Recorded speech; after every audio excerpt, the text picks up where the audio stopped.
Call meeting of the Town of New Paltz Planning Board, November 13th, 2013. Meeting come to order. First up on our agenda is review and approval of the minutes, the October 10th minutes. Have a motion to approve? I just had a question about that. Sure. There was a comment where we were talking about the spending baskets of the faculty, and I felt like the numbers were, well, wherever the numbers came from didn't matter, but I just felt like there was kind of a strangeness in that faculty don't earn enough money to pay what they would have to pay to spend their income on these faculty baskets. And then it says,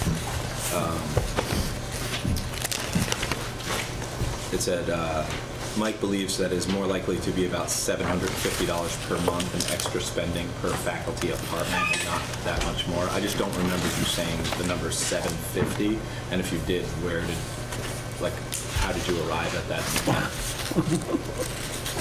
Because my question was, the spending basket includes a variety of things, but it doesn't include rent or health insurance, like two of the biggest nuts that anyone has to pay for.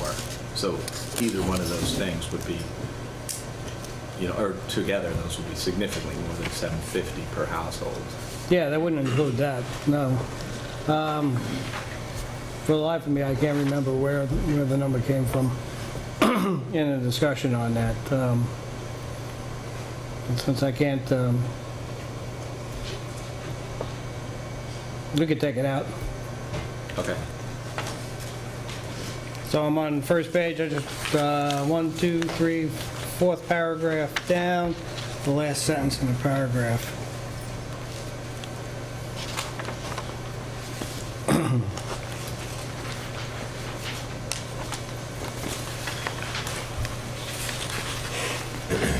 Okay, so can I have a motion to approve these minutes? So moved. Second. Thank you. Any further discussion on them? I'm abstaining. Okay. All those in favor? Aye. And Lyle's abstaining. October 16th minutes, can I have a motion for approval? So moved. Abstain. Second. Any discussion on them?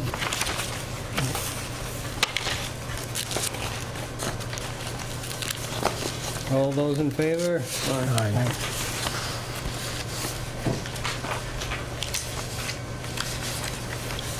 October 28th.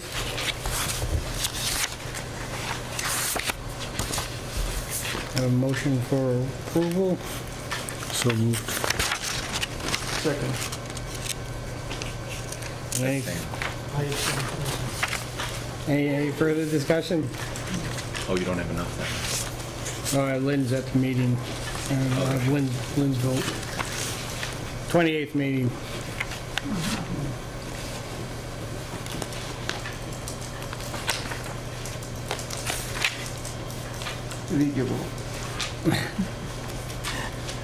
Fine with it? I'm fine with it. I was there for only part of it. Yeah, and Lyle's there for part of it when he's there, I know, so. All those in favor? Aye. Okay. Minutes are approved. Next up on our agenda is public comment on other issues. We don't have any public hearings tonight, but if anybody wishes to raise any public comments. Ira? Thank you.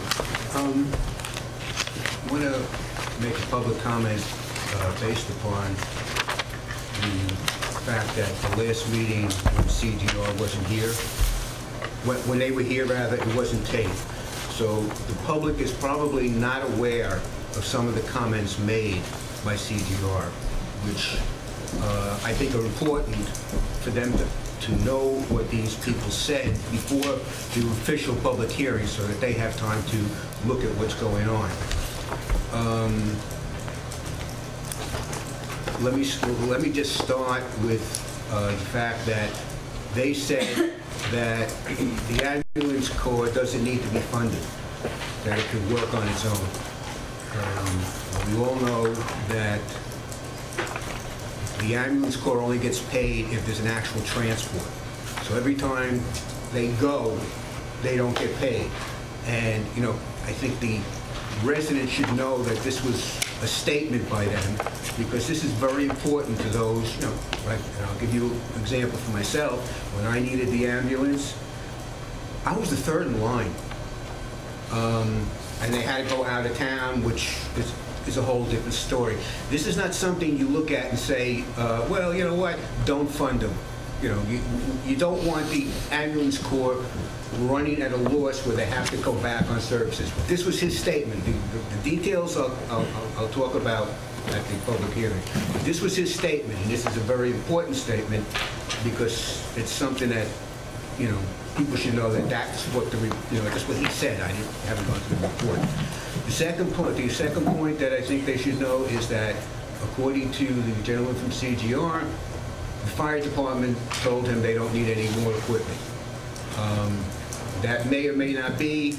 I just don't see in 25 years that they're not going to have to need more equipment, or it's not going to be a similar situation when the college put that high-rise up and said we're not going to need any equipment, and the town, the village had to pay for the equipment. In this case, the town will have to pay for it. Now, the thing that I do know about, and that I want to stress, and I want the public to understand based upon what this gentleman said, was I know the planning board sat down with the police commissioner and the chief and went over our suggestions and our recommendations.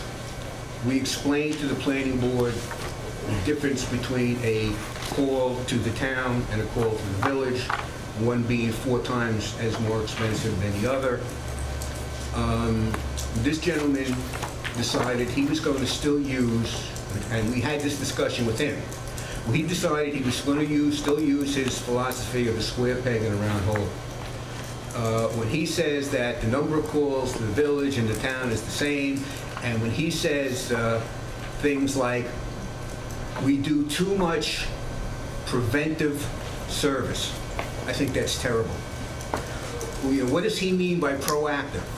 And that's his statement. So we should stop the proactive. He didn't say we should stop it. He said we don't need any more because we do too much proactive work. Does that mean, in my opinion, when I hear that, does that mean we stop foot patrol? Does that mean we stop checking doors? Does that mean we wait in the police department until somebody calls and says, hey, you know, there's somebody mugging somebody? Does that mean we don't do a patrol that, you know, stops rapes and everything? You know, when somebody says the police department is too proactive, it bothers me. And I think the public should be aware that that was the statement he made. I said, unfortunately, it's not up on tape, but that was the one statement, you know, that really bothered me. I mean, how do you be too, you know, how are you too proactive? You know, it's like he did an average and he said, okay, we have 1 call to the town and 1 call to the village. That's 2 calls. Divide that by 2 and you get 1. And it was explained to him that a call, you know, it was explained to you, a call to the village is 5 times that of a call to the town. And this concentration is going to be in the village. Now, you know, that kind of a statement, really, it shows that, in my mind, that, you know, there's some kind of predetermined, or he's trying to fit into something that just doesn't fit. And I know the planning board understands that. I think, you know, because we went over that very specifically. And the difference being, and like I said, we did sit down. I was one of the people that sat down with him and went over all of this with him. And he insisted, and that's why I'm making the statement now, because you can't hear it, he insisted that his averages, and he went to this place, and it's all the same, and we're going to use that figure. And you can't. And this is what he was saying to you. So I want the people to be aware, this was his comment, who haven't seen the report or haven't read the report. This is a very important factor. Again, if we're too proactive or we have too many police, which is exactly what he said, what do we do when all our offices are tied up down in the village and something happens in the town? This doesn't affect the town. I mean, I should clarify, I live in a village.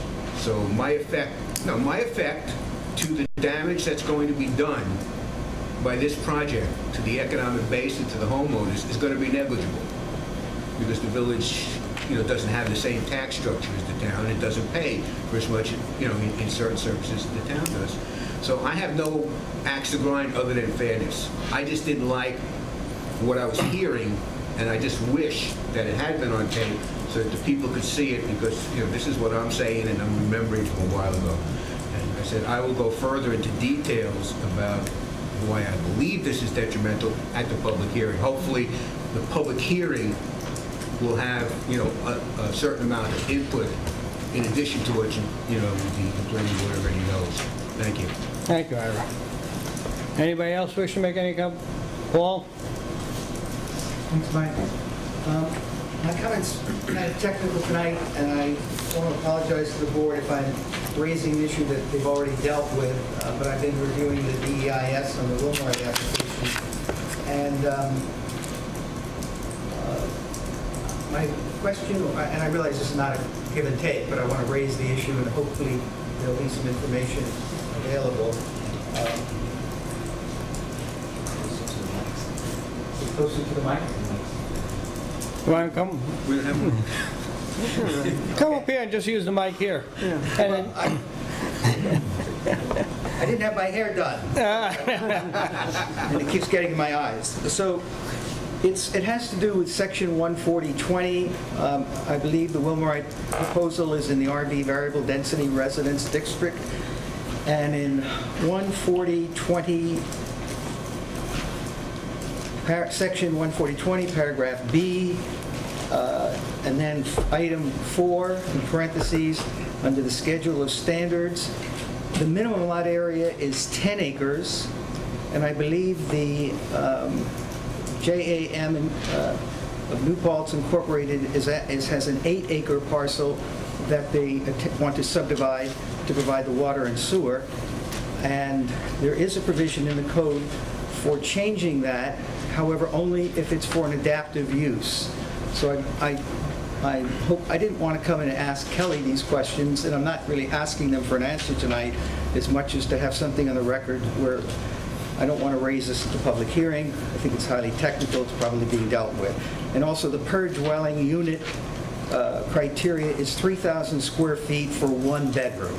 And I'm wondering how that's being dealt with, even though this is a variable density district. And then under B5, little c, it's on page 6 of 8 of the E-code. Basically, it has to do with water supply and sewage. Each dwelling unit shall be served by municipal water supply facilities and wastewater treatment facilities as approved by the appropriate health department and so forth.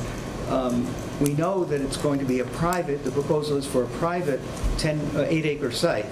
And so this is not a municipal water supply, and I am concerned, and have always been concerned since the first presentation, that this be a municipal supply, and not with the offers being made. They mean nothing. There's no legal contract. If the for-profit private corporation that provides water and sewage to over 700 people goes bust, I believe the taxpayers of the town, the state, and the federal government might have to come in and save these 700 souls on an island of sewage, and it would be tragedy. So I think the municipal issue is one that I haven't heard discussed. I apologize, though, if the board has attended to it. Thanks for holding public comment. Thanks for the public hearings. Okay, thank you, Paul. Anybody else wish to raise any public comment? I will point out that the public hearing for the FEIS is scheduled for the 26th of November. I'm sorry, I didn't hear. For the 26th? 26, thank you. 26th? 25th. Well, whatever that Monday night is. I apologize. Thank you. Monday. Yeah, I think I need the book. Okay, moving on. Application review. Verizon Wireless.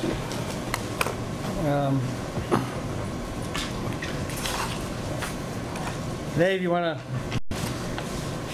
go? This is our simplified site plan, I think, Right. request, and I put together, I did a review of the application, which is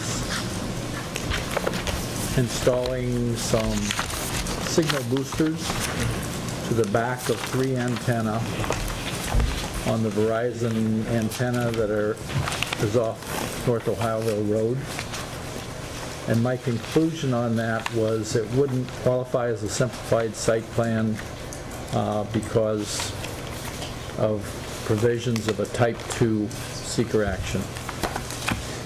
George and Stacy took a real close look at the Type 2 requirements, and George and Stacy determined that it could be a Type 2 by the use of the equipment is doing the same thing that happens down in the equipment room, just being put up on the antenna. It's a signal boost, something that can't be seen, and I agree with that. It's kind of a gray area with seeker on the Type 2, but it seems like that does make some sense. Stacy put a memo together late this afternoon, I think you have that, describing the Type 2 and how she believes that it does qualify for simplified site plan. The only reason that I said it didn't is because I didn't know that it would be classified as a Type 2, but if it's a Type 2, it does qualify. It's a very simple installation. Signal boosters are small, almost like pellet that they put behind the antenna. You'll never see them, and that's all they're doing there. any questions or comments? Yeah, can you Go ahead. just tell me again why there was any concern that it would not be a Type 2?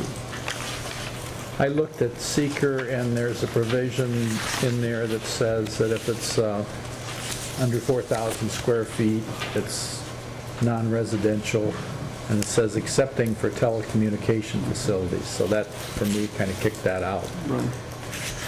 There's another provision for a Type 2 that allows for kind of a replacement equipment, something that would enhance that, which George noted, and that does qualify as a Type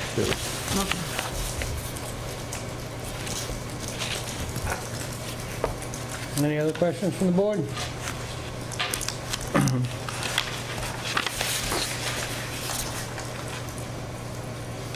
So can I get a motion from the planning board to waive site plan review for the Verizon Wireless installation? And to designate it as a Type 2 action.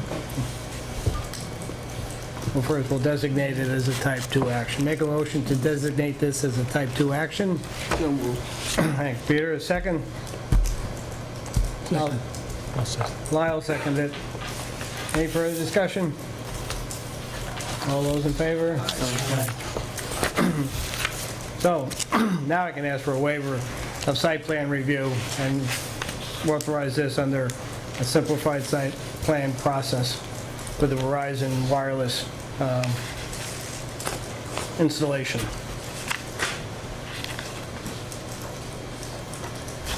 I'll make the motion. Is there a second? Second. There you go, Lyle. Any further discussion? Or any discussion?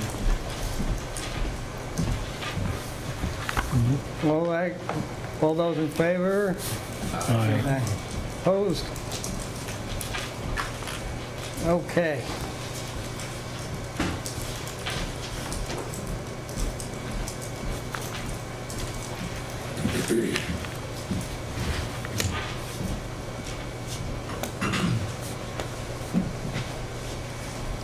Next up on it is Dunkin' Donuts.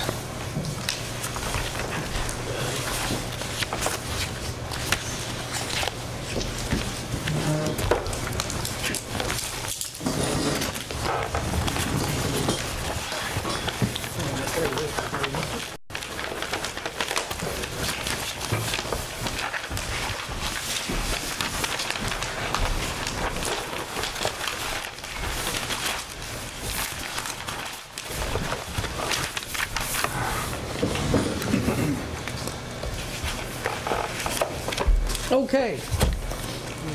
Show us what the sum total of everything is you've done based on our last discussion.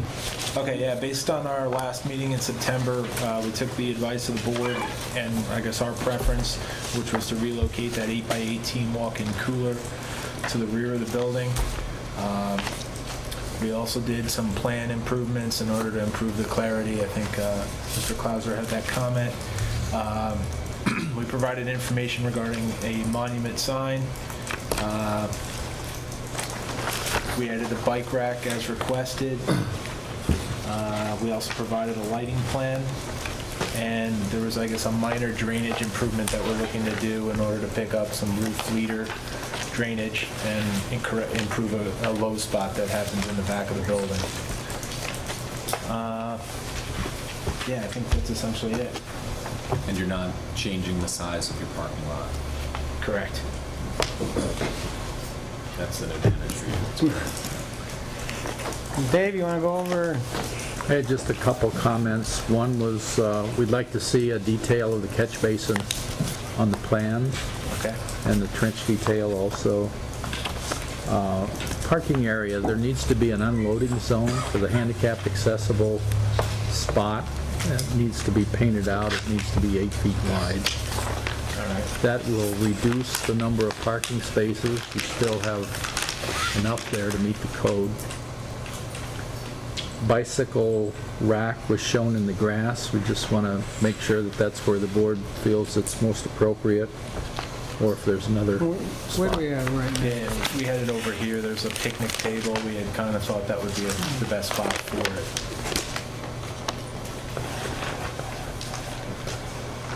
The building inspector's concerned about winter. Yeah, I know, it's off in the, I'll ask the biker. Down the spot. I think on the grass is fine, but that is an interesting point, like what happens in the winter. snow and ice. Right. Are people riding their bikes in the winter? Yeah. Yep. Do you, the current snow removal, do you know if they push down this way and have it piled up there? Do you have any idea, Mario? Or? Yeah. Try not to show up to the side. What we could do is like sidewalks, send the code enforcement officer out on sidewalks now. We can include this, that it's cleared. Did we put it here? Also, Next to the building? Yeah, once You got it's it. within the easement, the village water easement. I don't know if that's an issue or not, but It's cemented right now. yep. There's plans to relocate that water line. Hoping we get that done, because the easement that is there, it's not good where it's at by Duncan. It's so close, it's going to be a real problem if they ever have a break there. It gets even worse as it goes towards True Value, so Okay. we're relocating that. We have plans to relocate that. We're just looking for grant money to do it. Okay. I think we're pretty agreeable if you guys have a different location, yeah, we would happily move it you think better over there? It's closer to the store, you know, it's just, if you want it on the side. Yeah, if you could put it there, that seems better, because then it's more likely to get shoveled or just dealt with. Otherwise, you could. Is there any added step we would need to go through because it's within that village easement, or just might get a little more involved than? I'm not sure what the easement requires. Usually it's, you have to restore it back to whatever it was, as far as if they have to go through there and make some repairs. I'm not sure what the easement language says on that. Like I said, I'd be a little concerned if we were we're probably going to look to square off that sidewalk area, and that's like essentially right over the water main in order to put that bike rack. So I'd hate to do that work, find there's a break, or have to go to the village to get approval on it. That's in the town water district, so I don't have that concern that you would have to go to the village for it. Okay. And if it doesn't interfere with the use of the easement area for the water line, it shouldn't be prohibited by the easement itself. Okay. I mean, you would have to move it, but I imagine that's not a big deal. Right. Right, the town will be the one that repairs it. All right, let's, What about the idea of just having a second bike rack, one where you currently have it planned for and the other in this spot, and then if you run into trouble, well, at least you have the other one. It's not optimal, but I'm into it. Any problem with that? that way you won't have to, you know, again, the bike rack's on that side, and you're putting snow on that one side of it. Right. You still have the other one. Okay, so we'll That- add a Let's piece add here and back. then another bike. Then if something comes up on the easement, you have the original bike rack. Right. Site lighting is fine as far as intensity.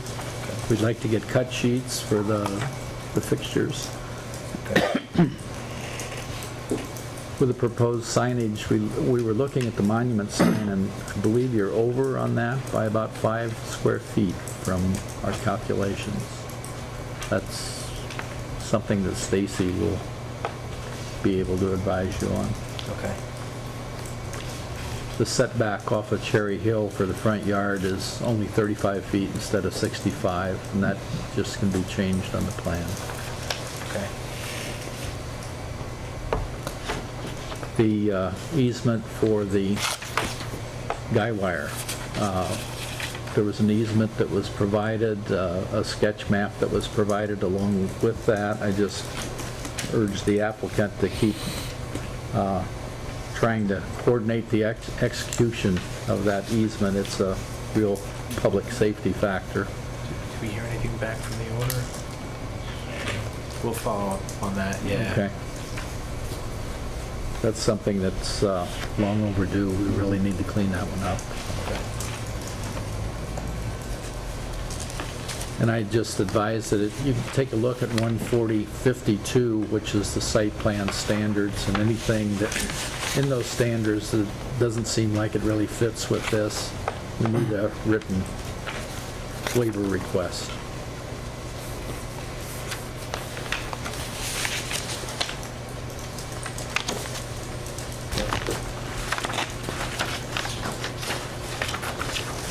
One thing that would apply that we'd ask for that's in those standards is showing the owners, the adjacent owners, even across the street. Showing,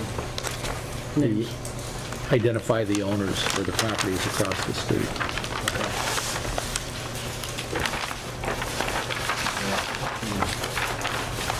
did we miss it? We had a table with adjacent owners. Was that one that was missing on the first sheet of existing conditions?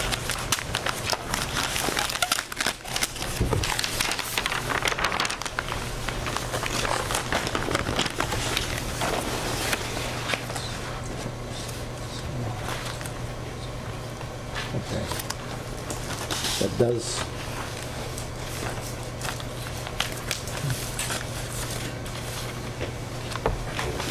It does go across the street. I was looking for taxis and I didn't see that, but it's there. It's there, okay. Pretty good.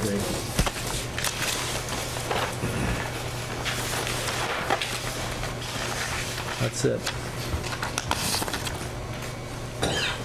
Okay.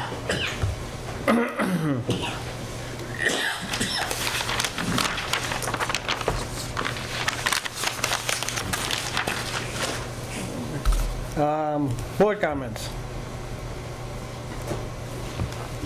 What's the status of the utility easement again? I mean, what has to be done before this is totally finished?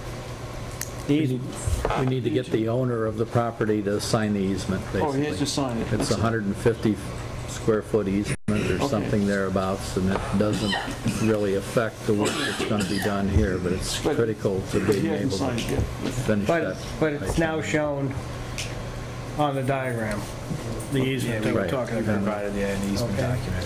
So we got as far as, actually, this is the spot we want. Now we have to get the owner to come to the table and say, okay, for this easement, and that's what we're trying to accomplish. That's an easement to Central Hudson, correct? Right. Has Central Hudson signed off as to the location? That's adequate? Yes, that's their location, and as soon as we find an owner ready to sign the easement, that'll be ready to go. Okay.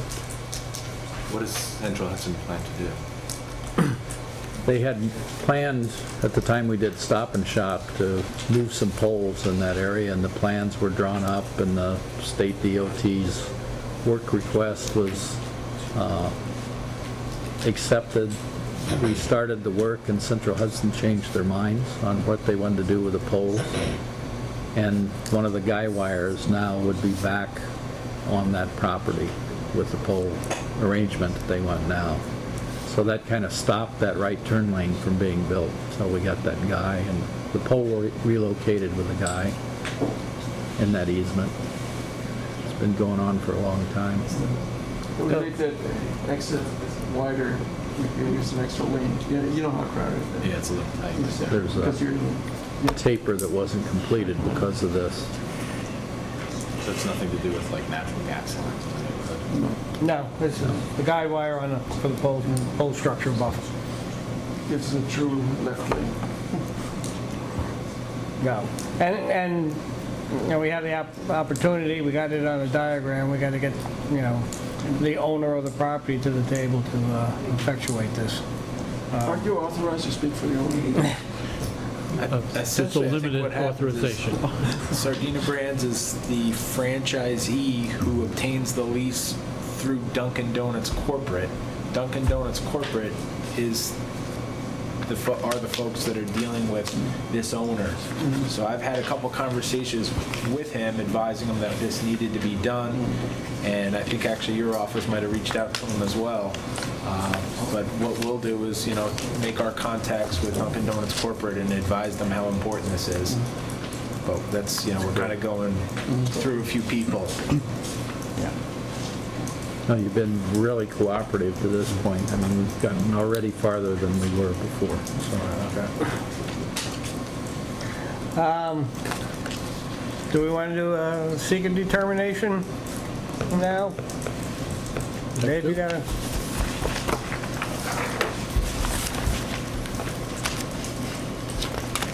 Step 2, step 2. Yeah, this now is less than 4,000 square feet, so it is type 2. If you so Modification of the building. I tried this with you guys a month ago. By putting the cooler in the back, or expanding the footprint? But this is not a simplified Right. site plan. This would be a type 2 seeker action because there's less than 4,000 square feet of commercial space being. Okay. Otherwise, the footprint is remaining the same. You're putting a new front on it and whatever, but staying inside the footprint.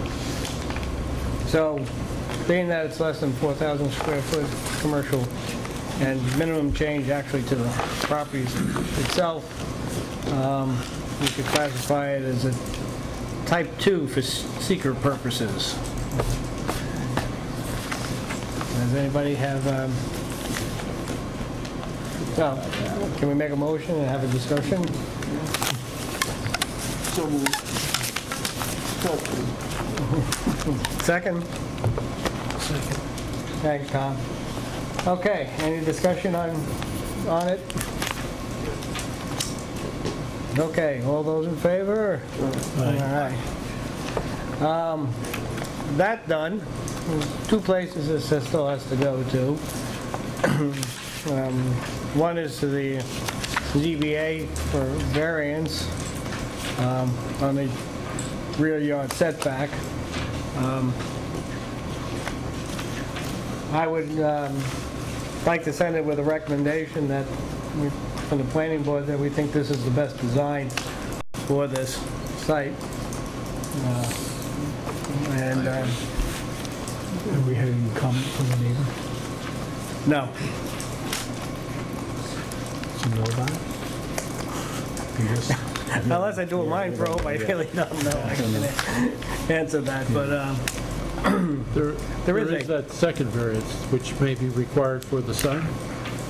So if you're going to make a recommendation for both, you would be recommending the variance if necessary, which is something that the applicant should advise you as to whether they want to reduce the sign or seek the variance.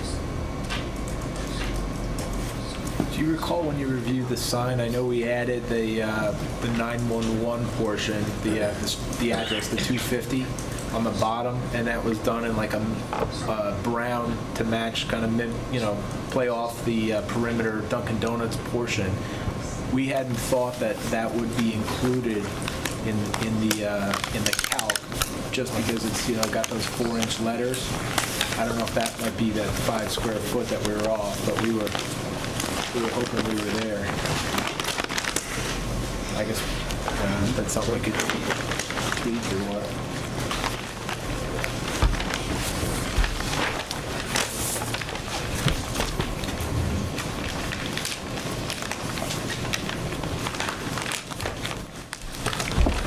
I'm not sure how Stacy handles that. did Stacy come up with that? I did, actually. But I'm not sure how she handles the address part. Okay. Is your, all right, your goal is really to stay within a Yeah. 30 foot. Yeah. The calculation we had done was just the sign itself, Yeah, not I the, think. Well, that was added later. It was added after. Well, you have to add the address Yeah, right. on it. I'm not sure if that Yeah, counts I know. on it, but Not Says- either. The code says the street area is not included in the measurement of sign area. the street address, yeah, is not included. Not included. Okay. All right, Should be okay. so we'll send this to the ZBA, requesting, or recommending that they approve it. We believe that minimal impact on the site, minimum changes on the site, goes in with keeping up the appearance of the site. So we'll do that.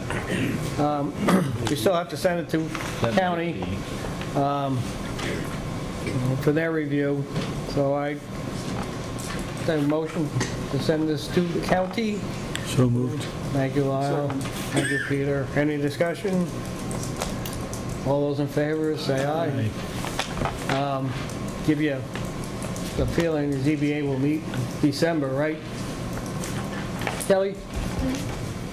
ZBA would meet in December. That's going to be the next meeting. And they'll have to send it to county. So we'll go twice. But There's one minor point with the sign number. The code definition actually says it should be on top, and then it doesn't count.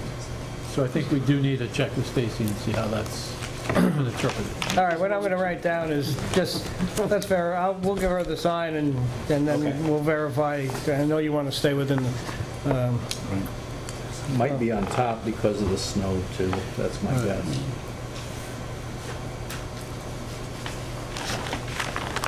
Make it work. we'll get a response to you on building inspector's interpretation of the sign and how to meet the 30 square feet. Rather than trying to go for a variance, let's just, so this is what you got, this way it should, and we'll answer that one off. Okay. Then to the ZBA. And sent to county. Planning board.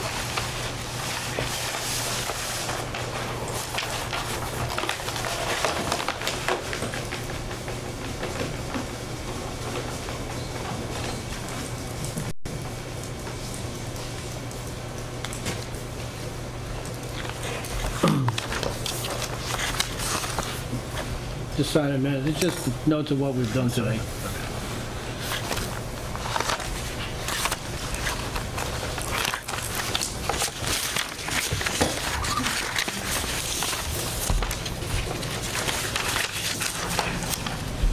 Okay? Alrighty. So we'll send it out. We'll get a note back to you on the building inspector. We'll forward this to county. They meet the first Wednesday of the month, so they'll be meeting in December on it. And then the ZBA will be meeting the second Tuesday of the month on the variance. And we'll have the recommendation to them. Okay. Okay? Okay. And then you got Dave's comments on the, did you give him a copy? I'll get a copy. As far as the ZBA, I know we're getting referred from the planning board, but I'm going to go through and do their application and all that stuff, right? So, okay. I'll make sure. I got a copy here. Thank you. I'm just waiting for the mail, or I can do it right here and now. Okay? Thank you very much. Thank you. Don't go yet. We're good to go, right? Yep, you're good to go. He's not. Proposal on the electric vehicle charging station legislation. There are proposed zoning amendments which would allow electric vehicles to be formally considered part of an accessory use for residential. So, for example, there are 3 definitions which are being added. There is a type 1, which is a 120. That's basically for overnight recharging. It's the kind where you just plug it into a socket, plug it into the car, and eventually it recharges. There is a relatively faster means of recharging called type 2, which is 240 cycle volts. Sorry, 240 volts. I bow to the expert. And that recharges in somewhere, it can give a fairly substantial recharge in about 3 to 4 hours on cold. Talk to the NYSERDA people about that. And that's the sort of thing where you might have one town hall, you might have one in a commercial parking lot. Somebody could come to an office, plug in their car, recharge, and go out to lunch fully charged. The notion is, by defining these and specifically indicating in the use table that they are permitted accessory uses to residential and to commercial uses, that it will encourage provision of those as part of retrofitting. And then there is a third step, which would be to include a provision which would require that they be considered for inclusion as part of a site plan review. And that would require that with, and I use 10 spaces, 10 contiguous spaces on the theory that that's about, if you have 2 rows of parking, that's about the level when you get to it above the type 2 criteria. So it's roughly a 4,000 square foot building, parking required for that, and it's providing the facility, but it authorizes the planning board to consider the circumstances and determine whether, in light of the current condition, the facility is necessary to be installed. The type 2, I'm told, costs somewhere between $2,000 and $10,000 to install. A couple of weeks ago, I sent around an email with, and there was an article about a 8-state initiative to encourage the provision of EV infrastructure. And the theory is one of the big impediments to utilization of electric vehicles is the uncertainty that comes with the limited range they have, which in some cases it can be, I think, 60 to 80 miles. One variant, you have to make some sacrifices. The Tesla will go 200 or 300 miles, but occasionally the battery blows up. So what this is going to do is first, if people want to install it, it's going to make it much easier to install. The building inspector is streamlining the process for getting the permits. It should be relatively straightforward for type 1 or type 2, and this makes it very clear that these are permitted accessory uses.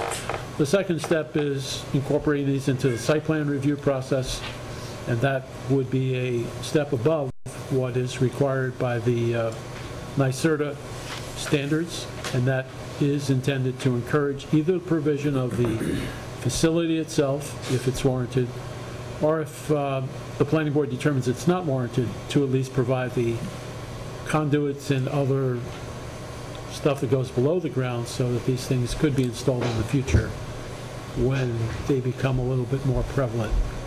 And a property owner decides, yes, there's enough employees or enough shoppers to warrant this. Interestingly, I was told that Price Chopper is providing these now because it feels that's a marketing advantage for that enterprise to have those things available. And even though shoppers are in and out of a store, apparently one of the thoughts is if they plug in to recharge, it's going to take a little while longer shopping. So that's the basic structure of what's proposed: definitions, amendments to the use table, amendment to the site plan review process. And again, it gives the planning board discretion. If the board determines it's not warranted in the specific circumstance, it need not require the most expensive part, which is the installation of a type 2 apparatus, as long as the facilities are provided to plug it in at some future date. In essence, the type 1 is just a straight 120 volt line. It's like any lighting in a parking lot. They got electricity running in a parking lot now, so it wouldn't be onerous to install that. To run the 240, they may not have 240 any which way, but they would have to run that. But I think, like bike racks, got to do some encouragement somewhere along the way. The scary part of any electric vehicle, especially in New Paltz, if you want to go to Kingston to shop, You get there, you may not get back. yeah, you're running the limit, especially if it's cold outside. Having that flexibility and even going back to the malls, it's some advantage to it. Seems like it would be taking more places away from general public. And then I wonder, like, who pays for the electricity? Is it just, I mean, you wouldn't give people gas in a parking lot. No, but you probably have a meter on it. Right. I asked that question of the NYSERDA folks. They say in typical installations, the property owner does provide the electricity because it's roughly $2 a kilo to charge up. I forget the exact amount, but in the course of an afternoon, it might be $2 to $3 worth of electricity. And it is apparently something that either people informally negotiate, or an owner can install metering devices. They can be swiped, and they can also install a cutoff. So unless you have a pin or something, you can actually, in some places, use your phone to drive up your phone. You read the thing through a QR, and then it gives you a place to put in your credit card information, and once you do that, it turns on the meter. Or it turns Well, out on the west, juice. they have block heaters on parking meters, and when you put the money in the parking meter, you're essentially paying for your block heater Yeah, while you're sitting there, while you're in the store or whatever. And I could imagine, but obviously somebody has to pay eventually, like Yes. whether the store takes on that or, but I guess I wouldn't feel like that. It doesn't feel like government should require owners to provide the charge. There should be some incentive. It should be worth it to the owner, but they may not see it that way Yes. at first. well, if it's a voluntary undertaking, Stop and Shop says we're going to do what Price Chopper does. However it is worked out, they want to do it. The question of what happens when you tell people they have to provide spaces is something that can be resolved in the course of the site plan review and discussion with the applicant. If it's burdensome or onerous, you can forego. But there are systems set up which make it relatively straightforward, where people are paying for it, and where in some cases there's a third-party vendor who comes in, sets up these devices, and basically sells you a recharge. Because if you were a Dunkin' Donut and you're putting in a little minor project and suddenly you had $2,000 to $10,000 for charging electric cars, you know, it might seem a little onerous. Yes, and you could, certainly between you and the applicant, you can make that determination and waive it. So, I mean, I think it would be great to allow it, but I'm not so certain about requiring it. Yeah, well, my concern about requiring it would be that the industry isn't mature enough. It's still changing 5-10 years from now, and all that will be obsolete, as far as I can see, because the batteries will be different, and there'll be whole different charging systems. Well, I mean, there's always that tension between what you need to do now to make the industry advance and what's a reasonable thing to do given the circumstances that do exist. If there are, you know, it's like the sidewalk discussion we have from time to time. If there's no sidewalks, why are we putting a sidewalk in here? And that's something you have, you know, evolved the position on, and I think it's something that you'll do in this case as well. It would not require a variance if you chose not to require it. Requires a determination by the board it's not appropriate in this circumstance. So it's a decision from our point on a case-by-case basis. And, you know, if a guy has 10 spots and it's just fast food or something like that, you wouldn't see a car spending a lot of time there. That might be one thing. If it's a office building or a doctor's office or something where even the help is there for 8 hours, there may be some incentive to have something like that there. On a new installation, for example, some place that was putting in a new parking lot, which we have one coming up, it might be to their benefit to install conduits to make arrangement for the future. At this time, it costs them nothing to put under, not nothing, but a minimal cost to put under the paving now, versus like a job where you would have to retrofit it. Right. Right. And you can't always tap off a street light. Oh, I understand. I'm not doing. I mean, a parking lot That might light be or something, you know, it isn't always, sometimes you can do that and sometimes. So it's not like New York, we just go right into the box here at the base. You got to climb up the pole. But the other potential opportunity is that if you have 10 places where they put the conduit in, it might make sense for an entrepreneur to come and say, I'll install at these 10 locations because I can operate it and I can do it remotely and I'll provide it at no cost to the property owner. It's possible. So It's like closed collection. Exactly. Except it works that way. So town's going to amend the zoning code to allow that, and we're looking for our blessing back or comments back on it. There is a public hearing scheduled for November 21st. So are we supposed to make a decision now about this? I mean, this doesn't sound particularly interesting or progressive to me. I don't know why we would require a developer to do this. Well, the town's going to amend the zoning code and having a public hearing on it. So It's a they're request of looking for NYSERDA. Right, so it's a And request of NYSERDA, so they're looking for our, basically is, do we have any pros and cons or comments on that? Anytime they change the zoning law, they ask the planning board for comments. I'm not a proponent of this. It doesn't sound like anything that really. Well, So, well, in this case, it doesn't bind the planning board on doing anything. As long as it's not required. If they said you have to do it anytime you saw lots, you know, how sites greater than 10 parking spots, then I think we'd have further discussion on that. But in this case, I think having it, or having the capability in someplace new may be a benefit down the road, and we should actually at least think about it. You know, so. In a sense, it's like bicycle racks. Not everybody rides a bicycle, but if you have bike racks and it's part of the infrastructure that's available to you, you have more reason to ride a bike because you know you can go somewhere, park it in. I'm not saying electric cars and bikes are alike, but the purpose of the zoning is to encourage these things that are necessary to allow people to use them.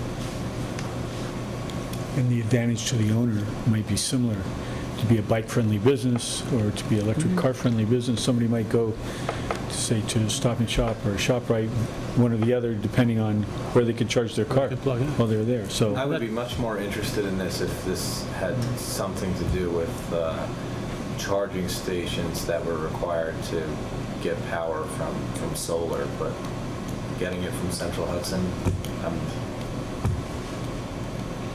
this is not. Nothing prevents it. What? Nothing would prevent that. Well, if If that, you have just solar saying, on if your that was house. an additional requirement, then I think it would be a lot more interesting, but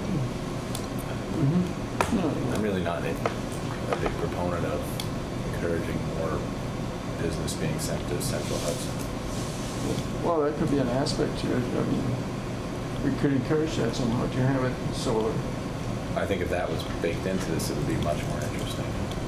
Well, we're debating whether it's interesting or whether it would make, is there any advantage to putting it into our zoning law at this time? Yeah, And that's basically what it is. It does give us the waiver, it does give us the opportunity to review it in site plan and for us to make a decision on it. I think.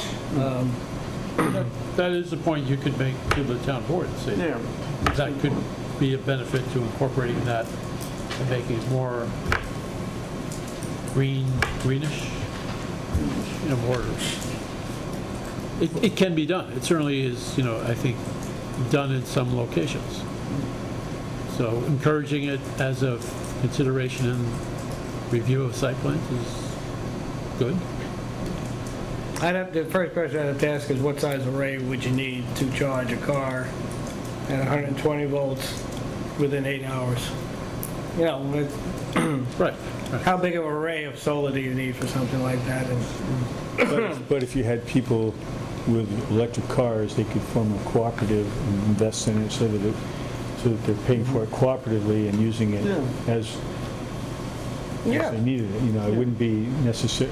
I mean, for one person, yeah, that would be outrageous. You know, it would put electric cars out of business if you had to do that. But if you could share somehow, instead of just taking more power off the grid to power your car, but you were putting something back. I mean, maybe that should be part of buying a car, you know? Like, Well, how about if they Spin your put them in at the park and ride and use solar power to charge that? Sit there, you know. You know, that's what I think Tim would think is. Although if it gets cloudy while you're away, it could be a problem, I suppose. Well, those are the issues that come up on it. But, Yeah. you could have a solar array built over a park and ride, because cars are left there for 8 hours or 10 hours. then you might have more demand than you have electricity.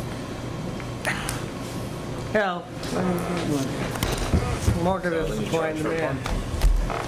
I just think it's a step in the right direction. It allows us to at least look at them in a waiver and whether it makes any sense to put them in. And as like Lyle said, if you're going to put in a parking lot to begin with, at least get the infrastructure in ground. That way, if the nature of the charging stations and what goes on changes in 5 or 10 years, you can then come back in and have it adopted to something new. But is there anything in the zoning regulations that keeps somebody from doing it anyway? No, I don't think there's anything in this. So If someone wanted to put in a charging. There have been communities where it has been taken up by it basically is trying to create certainty. There are communities where I guess it's become the subject of discussion as to whether these things are allowed as part of a commercial parking area. I don't know if it's been an issue with a residential circumstance, and that's pretty straightforward. So I think the interest is to make it black and white. If you have this thing that's defined, you can use these in these circumstances. And that basically would be in the residential and the commercial districts. So if there's nothing in the code against it, we should put a law in allowing it? To encourage it. To encourage it. It's not the Say that first. again, Lyle? Well, it sort of sounds like if there's nothing in the code that prevents you from doing it, then I was sort of being sarcastic. Do we really need to put something in the code to encourage it? Or just let the market encourage it? It's kind of the way I feel. No, I mean, why make the law more complicated by, I don't know. Yep. You know, it's just, we do have other instances where we specifically say something is permitted to make it clear. And where we say things are prohibited too. But all I can tell you is NYSERDA is going through this program encouraging this because they feel it will eliminate uncertainty and encourage people who are purchasing vehicles. So apparently they believe that there's a need for it. So what would the board like to tell the town board on this? I don't really get the difference between natural gas and oil. It's the same footprint. Why are we switching one for the other? I could have a lengthy argument on some of the benefits of diverse pollutants and concentrated pollutants, and the way and the ability to control them is one of the instances one could bring up. Yeah, I think there are shades of gray, Yeah. but if we're going to get involved in changing laws, I think we need something that's a little bit more black and white.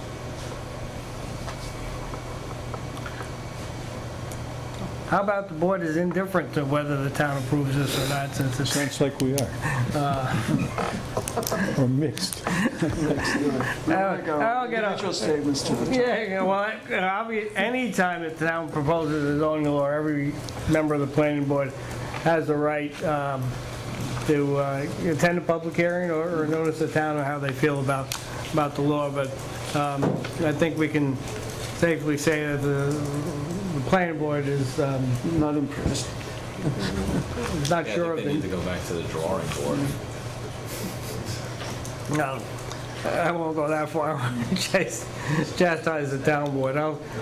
We'll say that the... It's a NYSERDA initiative. It's Yeah. a town board initiative. Well, the town board They taking signed it off up. on it, sure. Well, there's this thing going on in Massachusetts now, and they have, instead of people putting solar cells on their house, they have these farms of solar cells, and you invest. It's sort of like one of these farm things, you know, you're buying a share, and You get a share. and it's going into the grid in your name, but the controversy right now is whether that's residential or commercial. And because all the residences combined to make this solar cell farm, they're claiming it as residential, whereas the zoning boards tend to look at it as a commercial power plant, Well, basically. see, I don't see any problem with solar energy districts where residents agree to have a district and share solar panels. And then just everybody, But see, Which part? they can actually operate them much more efficiently and install them more efficiently if they can put them in one place and they have one Absolutely. rectifier and one Oh, feed yeah. into the Yeah, line, into the exactly. grid, and then their share of the electricity just goes onto their bill, you know? Yeah. It's- it makes sense. yeah. Yeah, but Lyle say, is that a power plant that you're buying from? You might want a law to say whether or not it's permitted. If we do, we'll have you draw it It's not up. prohibited, it's permitted. It's simple. It's not I mean, prohibited, these are emerging issues. Yeah, they are. So we'll report back to the planning board that they, back to the town board that the planning board doesn't have any recommendations or comments on the site plan or on the change of charging stations or the building of charging stations going forward. We'll keep it neutral. What about mentioning something if they were tying in some sort of, something related to solar, like if these charging stations had some, if there was a response to where the source Is of it energy solar? was coming from. Is it solar or renewable or? Well, I think solar is probably the easiest path of least resistance. You know, we don't have enough wind in this area to move the needle. So something where the law would encourage the use of solar as the Yeah, means of, Yeah, I think that I would like makes to see this that. much more interesting. That would make sense. All right, why don't we send it to that way? Well, you know, the plan in and of itself is okay, but we think it would be much more enhanced if it had an application that would allow solar stations. Solar and makeup. For these charging stations. that's for the site plan related Right. installations where you can determine what needs to be done and whether it should be in. Because I don't think you want a single-family home to be required to install solar. But in the site plan context, it would make sense. In the site plan, you know, and again, we think the charging stations will have a benefit, but we'd like to see them built and used with solar arrays as the electricity source. I think it's good. I think we all agree. We won't make any money at night, but They got a battery that they got to get rid of in 5 years. yeah. Okay. So we'll put that together on that one. Thank you, sir. Okay, thank you.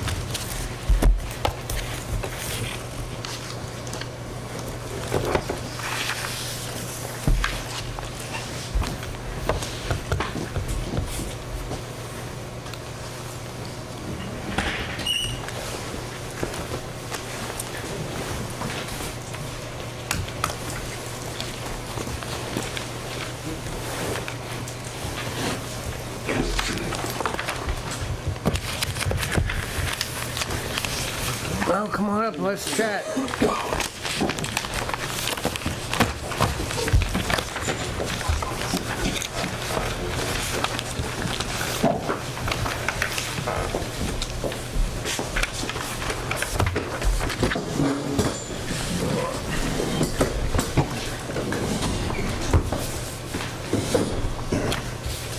What I was hoping to do tonight, and we'll see how far we can get and what we can accomplish, is to take a look at some of the site plan issues that we have, that we were discussing. We've completed the FEIS. Some of the site plan issues going forward in an effort to really tackle some of the easy ones now to see if we can move them off out of the way. There are some in here that I'm not ready to tackle at this point, but I think we got, I'll give him, Dave's been moving forward on wrote up something on the 10th and on the 11th, and you just want to kind of go over so we can see where we want to start on and talk about. This list of site plan issues to be addressed just came out of the FEIS, and I put it together by going through the FEIS, and any place that it mentioned that it was going to be part of the site plan review process, I included it along with the narrative that went with it, just to give us a background on what we're looking at.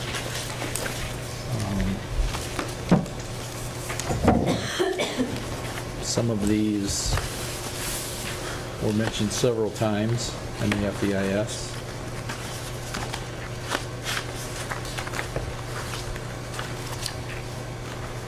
I guess as an example, the first one is soils and gardening, and it requires that the site plan actually show with notes on what's possible, what should be done, the areas of the gardening,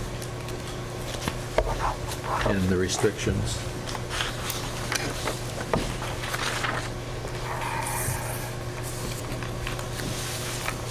There's several regarding the warning barriers and the soil remediation. There's some information on the monitoring and the soil remediation. Still here on page 1. We talked about the non-toxic pest management program a few times in the FEIS.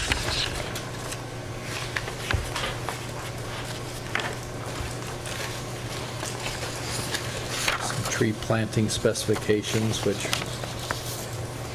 is going to require a review of the site plan as it is now, and bending Lynn's arm to... Well, noticing it, I was reminded of the little comment that Al Wegner sent in about the fact that the topsoil that has to be moved anyway because it's contaminated with arsenic is actually really good soil for trees to grow in, and you could dig some holes to plant the trees in and at least move some of that really rich, more organic soil, assuming the topsoil is organic, or at least more organic than the subsoil. And, you know, when you plant the tree and then put other stuff over the top, that would isolate the contaminated soil, but it would still be better soil than the tree would ordinarily get. That was his suggestion. I don't know if it's almost more trouble than it's worth because of what you're doing with the site plan and where you would have to be keeping this soil while you're waiting to plant the trees. But I just thought it was kind of an interesting point because it's true, the organic content on the top few inches of soil is hard to come by. I don't think that really, I don't see how it works into stipulations on a site plan though. But we have some notes on the site plan that we also had, and I remember one of them was trying to really define how much the contaminated soil was going to be handled. I'm a little concerned about stockpiling that soil, and you really have to be very careful with that. Yeah, so I think a lot of it is timing. Yeah, I don't know if it's going to be practical to use that soil. The plan right now is we have a sequence of construction on our plans that is very specific. It says take this good soil, place it here for reuse, take the impacted soils and put them over here in a berm, and step by step down through the process such that at the end of the day what you have is the berms with all the impacted soils in it, and what's left on site is not impacted soils anymore. So it does bring up the fact that we have to bring in topsoil, unfortunately. But the topsoil we bring in will have a better organic content than the subsoils that are out there for sure. Yeah, I agree. It's unfortunate that we can't use that soil. I just don't know if it's a practical. Economically, you're better off just bringing in more topsoil. Burying that one and bringing. Well, the worry too is it's probably a less controlled situation than just handling it once and putting it in one place and worrying about somebody plants it in this stuff and some of this stuff is exposed where otherwise it would be covered. I just don't. From a practical point of view. That's why we're talking out loud on it. From a practical point of view, I don't know if that would work. Yeah, I kind of didn't think so. But it's unfortunate. I agree. It really is. I mean, it will be underneath the topsoil in the berms, so whatever plant materials are on the berms would be able to. But you wouldn't be planting trees on the berms, would you? No, they would fall over and make a mess. Yeah, no, not trees. I don't know if you want us to go through these individually. I mean, some of them might just take a couple of minutes if you want us to. Let Dave go through the rest and sort of, and then we'll respond when we need to. Go ahead. This erosion control plan is something that we have looked at, we've been looking at. The rock blasting requirements, I'm not sure that there's going to be rock out there, Doug, as I remember. Well, we've got a little bit of a difference in them. They did a boring up in the one corner of the one building, and they said it was rock. And we did a test pit right next to it, and found that it was shale that had been excavated from the pond and piled there. So I don't think there's really any rock blasting that would be required on the site. There was a little confusion in the one test boring, but I think that's the reason. Okay. You know, it's clear that it's a mound of something, and it would only make sense that when they dug out the ponds, they probably pulled out the loose shale that was in a deeper depth and piled in this location. So no, I'm not expecting that we would have to blast any rock. We have kind of a standard rock blasting note and procedure. We could certainly put that on the plan. Put that on the plans, just in case. Sure.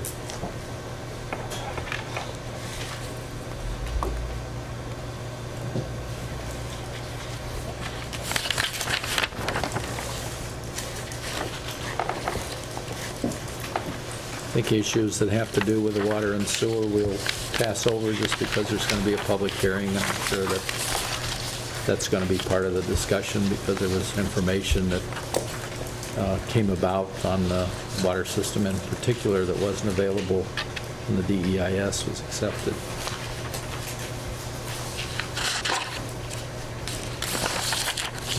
The groundwater recharge, there was some testing that was being done. We do now have that testing. Got that. It's all set in line. It was a comment in my others, too. Yep. Did it change any of the... No. No, I mean, were we're just pretty looking for a conservative on your... half-inch per hour minimum, and we had that in all the locations.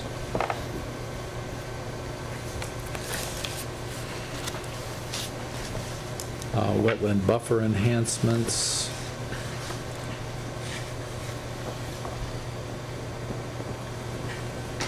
This gets into the wetland law if it was in force. I think we were looking for a discussion on what would happen permit-wise, what would be permitted, the process more than anything else. I think this open space we want to deal with later.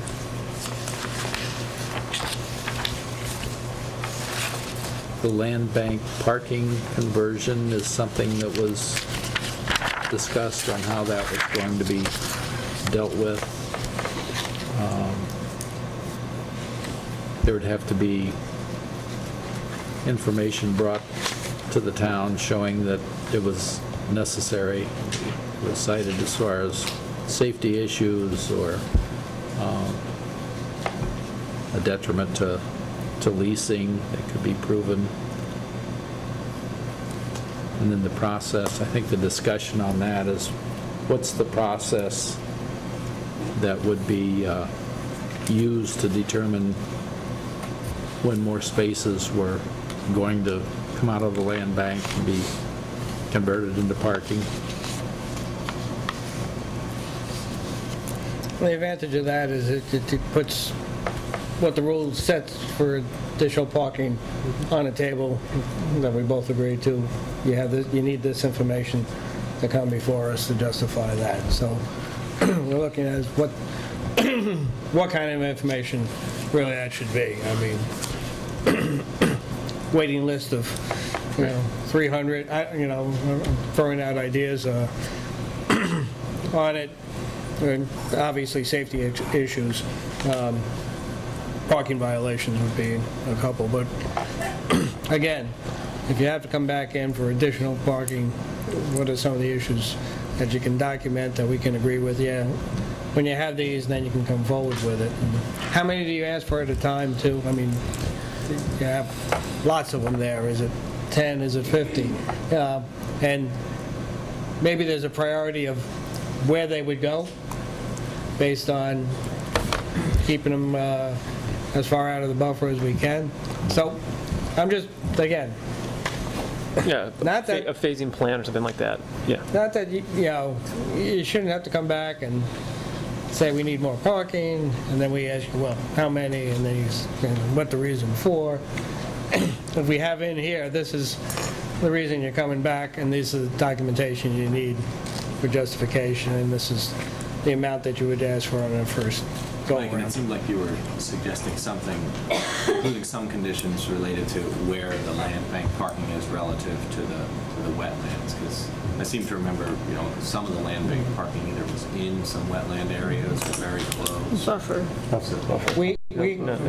Yeah, we're not discussing exactly where the land bank parking is now, because I know you had the discussion on that. I think it seems like what you're discussing is a condition if they, at some point in the future, need to use some of the land bank parking. Right. I think it would make sense to say, well, the land bank parking that is furthest away from buffers would be where we would look first. Yeah, that's exactly, well, that's the order, if you're going to ask for 10 spots. Or as I've brought up before, I think it would make more sense to use parking that's in the southern part of the property as opposed to the northern part to try to discourage car use. That would be another thing that I think would be useful if you were to use land bank parking in the future. Yeah, we do have a big block of land bank parking in the southern part, so that kind of falls in line with your thinking. Well, again, it's a priority if we say... I'd rather see all the parking. I know you want to see all the parking. We had that discussion. We'll get to that point. But for this one, just for the land bank parking, I agree with you. We need a priority of where you want to go first. Sure. Yeah, I think we lopped out that big lot at the top there. The last round of the site plan, that northern lot is now banked. So it's only on street now. We do have, northern, the very north, that lot we took off. We banked that. Most of the land bank parking is approved, which Tim was referring to. So we're just trying to map out the conditions, and I think that's all we're doing on at this stage of the game. So, looking for ideas. And so you're looking for us to suggest something? I think we'll have a few suggestions. Well, we had some discussion here on it. No, we had enough discussion about it, so it's fine. We want to both live with it, All right, Dave? The next one that has to do with the town police authorization to issue traffic violations. It's something that needs to be discussed between the SUNY is going to be involved in that also. Some agreement needs to be worked out on that. That's fine. There is a requirement for an additional traffic analysis after 75% of the occupancy of Phase 1. That'll be a condition of the final approval. That came from DOT. Right. They just documented. Going back a step with the trying to figure out what the police will and won't do and everything, are there similar provisions for other developments that we already have with a large amount of parking and non-public roadway? I mean, the New Paltz Plaza, if somebody runs a stop sign there, I mean, what is that issue? It's private property, I don't believe that's... The vehicle and traffic law allows a property owner to request the police be authorized to enter and enforce traffic laws. So you're on a stop sign in a shopping center, makes it clear the police officer can go and enforce that law. There is also a process by which the town can set speed limits within those areas, and that can be enforced as well. So there's been discussion in the EIS about a speed limit for the property, and that would be necessary so that it can be enforced. Security guys can just say, well, we're going to revoke your lease, but that might be more effective. Wait, George, but you're saying that the property owner has to make that request? Yes. So that's what we're asking for here. We're checking that box and making sure that's done, and that the town board would also adopt a local law to regulate speed limits. That would then result in the police being authorized to issue tickets and prosecute the action if necessary. And the property owner could designate areas as no parking, those stripes. Fire lanes, things of that nature. And the police would enforce that. Yes. They can, as well as we will, yeah.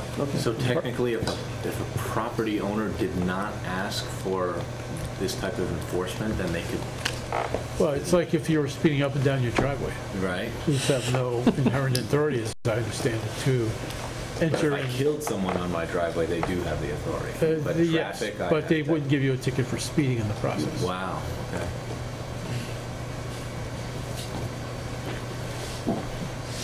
We did show all the traffic control signs on our site plan, so Dave can take a look at it. What is the posted speed limit, 15? 15. 15 is the posted speed limit. So that's something we Which have is to, consistent with on campus, right? Yeah. we'll have to work on to get that agreement in place. Okay. Traffic analysis, we already touched on.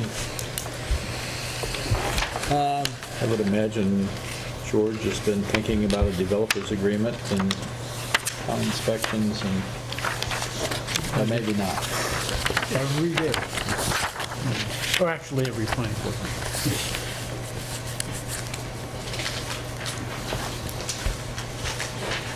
So is that something George would be preparing? Is that We will have discussions with ta- your attorneys.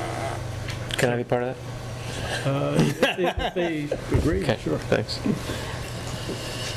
Okay. This fire chief review required, and I believe the fire chief signed off with Stacy on this, and we need to get that correspondence from him. I think this one is taken care of already. We do have a letter from him. I think he sent the planning board a letter, didn't he? I think we got it in the FAA. Oh, it was to ZBA, I'm sorry, he sent a letter to the ZBA regarding, Oh. sorry, it was separate. They were the ones that requested. Yeah. Oh, Okay. sure. I think we got, did we get it in time to get to the FEIS or not? I can't remember. I don't know if it's in the FEIS. That's all right. No, It's already done. Make a request to the, show over to the ZBA for a copy of the letter. Thank you. Going to pass over the information about the agreement on the tax payment. The maximum unit occupancy is something we originally thought that the building inspector could set the occupancy, but her power only goes to the maximum occupancy of a space, and that's based on the number of square feet.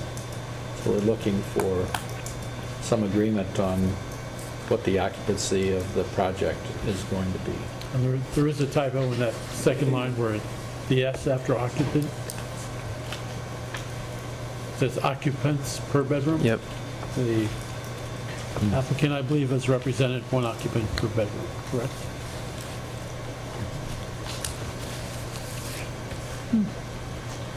How would you enforce that? You know, knowing It's college-age police term. people who have boyfriends and girlfriends. We enforce it now, and you're in violation of that, and you're warned, and then you're evicted. And we have with every occupant on the property of an individual lease, they have their own individual set of requirements to satisfy. So Have you done evictions at your other sites all the time. Have we done evictions? for this? Yeah. Oh, absolutely. Yeah, if someone's, I mean, if you're in an apartment with 4 people and you are said we're going to be 4 people here, and then one decides to have his or her girlfriend, boyfriend stay with them a little more often than they really wanted, that becomes a violation of the term or the lease. And then we come in and say, you really can't do that. And if they continue to do it and become a problem, and the rest of the roommates say, this is a problem, we evict the person and replace that empty bed with another tenant.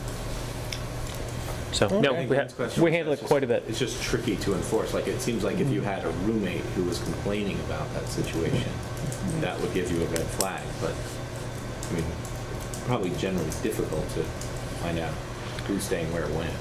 No, we have right to access apartments with warning and identify who's where, and we do that on a regular basis in some cases, and other people who aren't a problem, you don't have to really, they're okay, but we have generally, because we have such a large daily on-site presence, you begin to develop a relationship with all of your residents, and you know, sort of just like how it operates in a dorm. You kind of have people coming through and knocking on doors and saying hello, and you check in, and they come to the clubhouse to get their you know, their packages and stuff. And so, if someone was living on the property that wasn't registered with us, we would know relatively quickly, and we do know relatively quickly. So it's enforceable very easily. All right.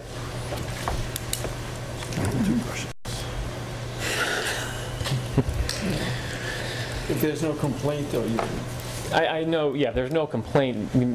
Maybe you wouldn't know for a little while, but you eventually we would identify it. You can And hide, we hide have. for only so long, Peter. I think it's a little obvious. The next one has to do with the, excuse me, the benefits of installing individual water meters for the units and the water conservation measures, just reviewing that information as part of the site plan approval. Getting more information on the geothermal heating details. I know they were looking at different ground source. We have some of those details, but we can list those in the site plan.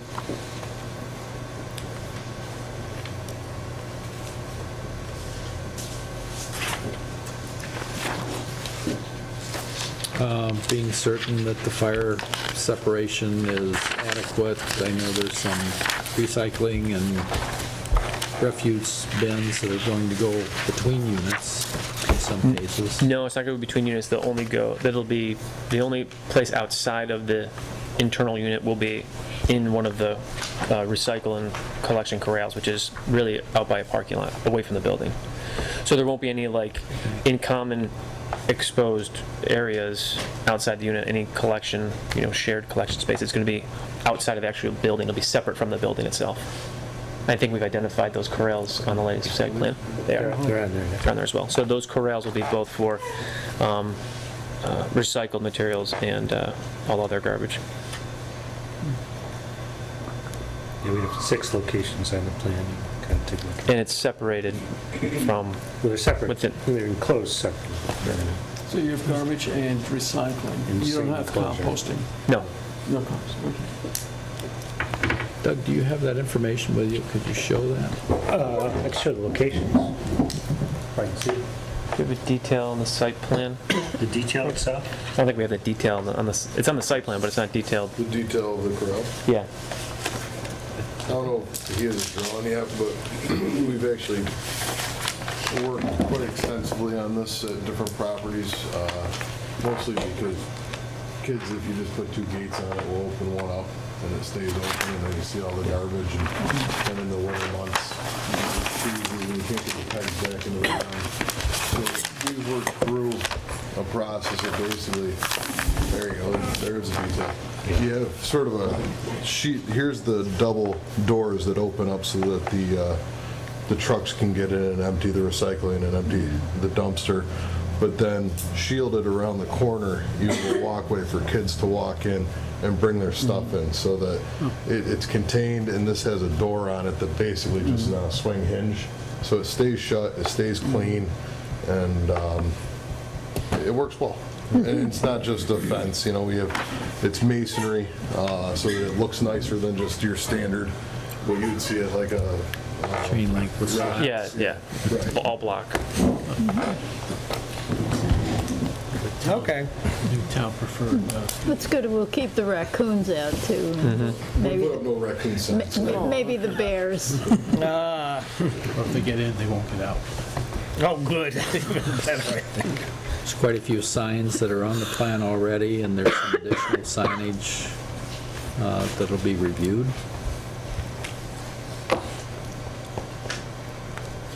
We need to give a tree location waiver on this. Site plan regulations require a 12-inch diameter, and I think we know what's necessary on this site with the clustering of the buildings and everything else. We've made it just about as tight as we can. Yeah, we provided verbiage in FES and/or DES of why we think the waiver is appropriate. So we could provide that as a separate letter. We need that. Okay. Can I go back to signage for a moment? Pardon? Signage. Signage. Yeah. 9/11 calls, when they come in, they got to go find a particular building here. Buildings. How do you guys handle the signage or identification of a specific building? So someone might say they're calling from building 12. We worked through that with actually the fire marshal, and I think we all agreed to how he wants it labeled, or how he would recommend it being labeled, not only just for him, but also emergency and police, identifying locations of buildings. And we have a standard for how we identify each building, unit, and bedroom. Okay. And then, in addition to that, he asked for specific signage at the same location on every building throughout. So we've taken that comment and addressing it. Great. Yeah. And, it's kind of same location for his knockbox, Siamese connection as well. We're looking for the form of the easement for the water system, for access, the off-site access. Yep. Do you have a standard, Dave, or do you want us to just provide some for review? George, do you have anything? They're pretty straight to standard, I think. Yeah, we can do one. I didn't know if you specifically had one used over and over. We'll need to know about the maintenance of the electric car charging stations. The location of the solar panel, Yeah, which actually, think about it. Water supply permit requirements, whatever permits are necessary. That's one of the conditions. We are of the plan. applying for one. Yeah. You don't think it's necessary? Have you submitted the application? No, not officially. With the DEC, you mean? Yeah. No, I have not submitted yet. Okay. When do you? Very shortly. Yeah, everything's ready to go. Doug said this is the top of page 7, that the soil testing for the stormwater's been done now. Yep.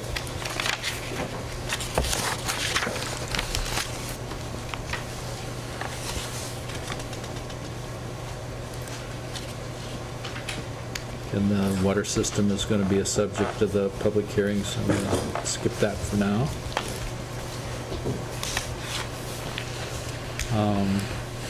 Some part of the FEIS that talked about other agricultural activities, and that will be reviewed as a part of the site plan process.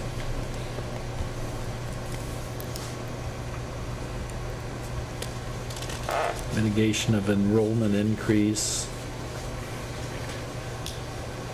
There's some methods that were mentioned in the FEIS that we need to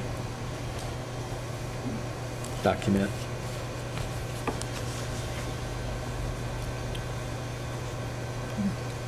Landscaping monitoring. There is a standard landscaping note that I can get to you, Doug. This basically says that everything's going to remain healthy or be replaced in the next growing season. I had a question about that, Dave, because it says about all plantings shown on the approved plan. So there are some very specific plantings shown on the approved plan, but if it turns out that red twig dogwood just won't grow there, do we have an ability to substitute another kind of plant that actually will do better if that happens to be the case? I think that's on the note. Oh, okay. Pretty sure it is. I know we ran into that on another project. Because, from my own experience with my own yard, plants don't always grow where you put them, and other plants like to grow sometimes that are just as good, and, they don't behave in an eternal static fashion. Plants are mortal. Mine always seem to do that. Plants I don't want to grow do very well. The plants I do want to grow do extremely poor.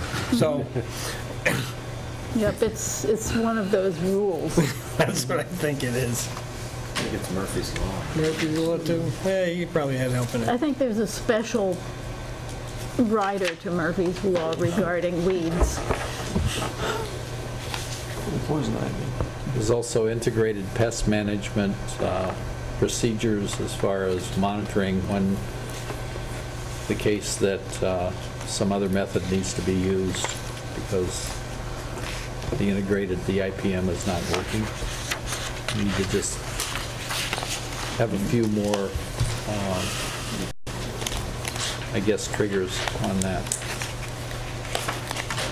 Is that something you're looking for on the plan itself, or is this condition of approval type of thing? We need to discuss it, and the board needs to be in agreement with whatever we come up with on that. Yeah, I think we need a high-level discussion about that monitoring plan so we know basically what's involved with it. We have to have a discussion about the adequacy of the recreation facilities that are being offered. Just being able to really note the areas and what they're going to be used for and a narrative description on that. I think we put that on the plan as far as what would be in each area. Is that what you're looking for, Dave? Yeah, could you tell me about the ball field, for example? What's being planned there? Well, we didn't really have a ball field. We said that there would be a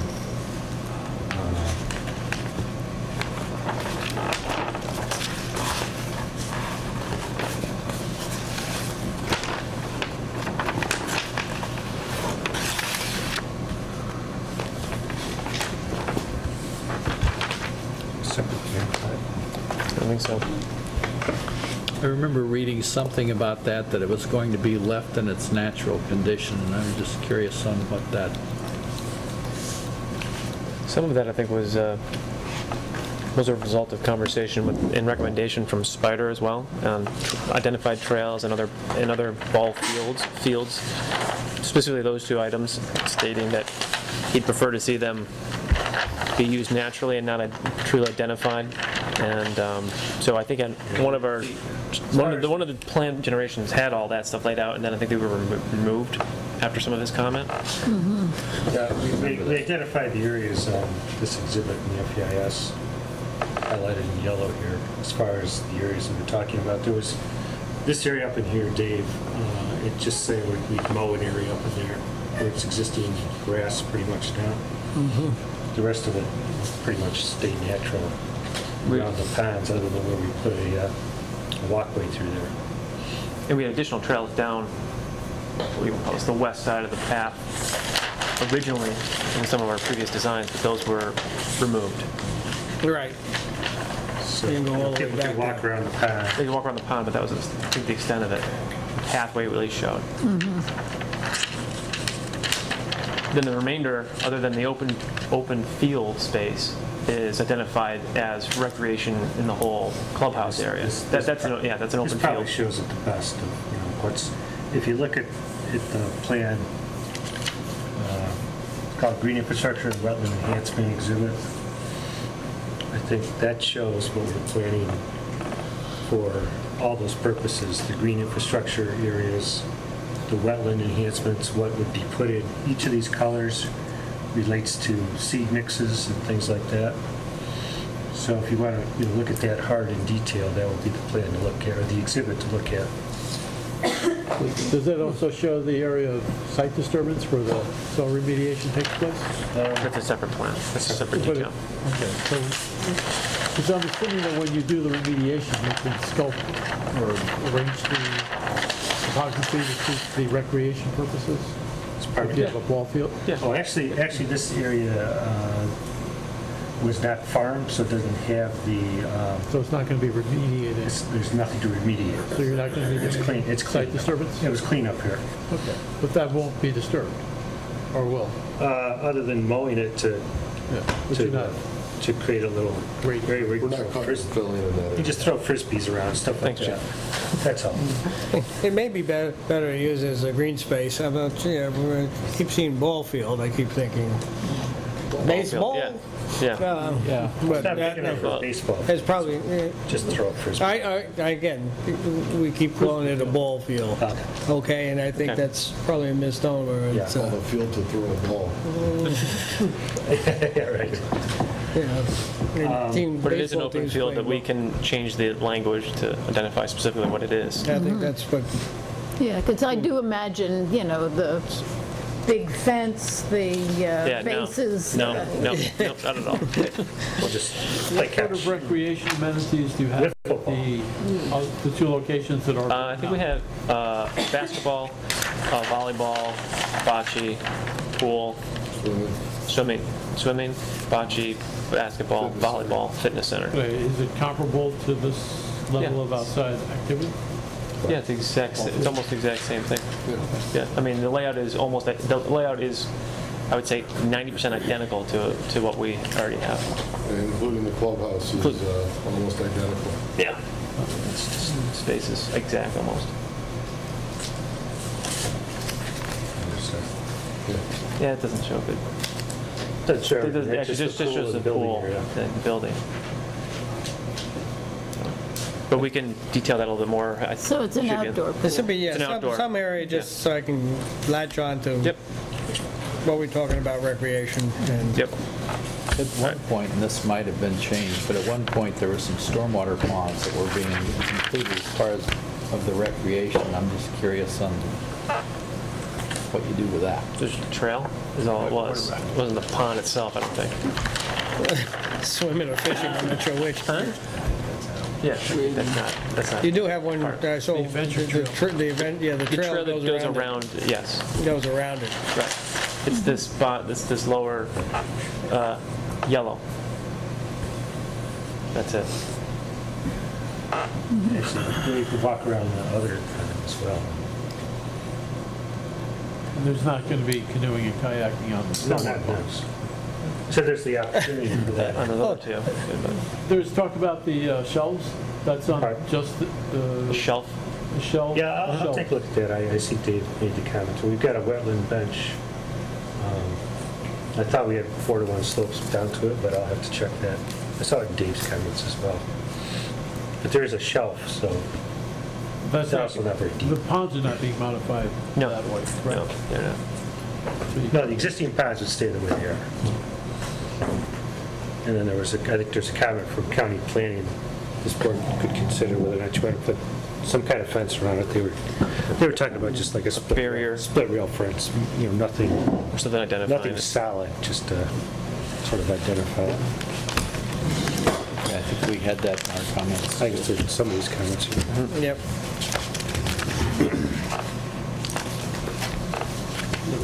Yeah, this is, Do you have comments? From them? We haven't received, from the county? We haven't received written comments from the, no, they're there on last Wednesday, They recommended approval at their meeting, but they've got some written comments. and they have some comments. Yep, recommendations. yeah, Recommendations, yeah. right. We get it yet? Pull them up tomorrow, yell at them. My meeting was just last week. So We're gonna try to get them signed back. they said they were going to try to, yeah. Yeah, they were off Monday. they probably- Give approval when. No, I told them I wasn't going to be at the meeting, so obviously if I was at the meeting, I would have covered that, but I was out of town last week, so we didn't have anybody at the meeting. we also have been doing a site plan review and put together a memo that we just finished. I think it's still wet. Yeah, I think it is still wet. It's something that is, 90% of it is technical issues that, something for Doug to work with.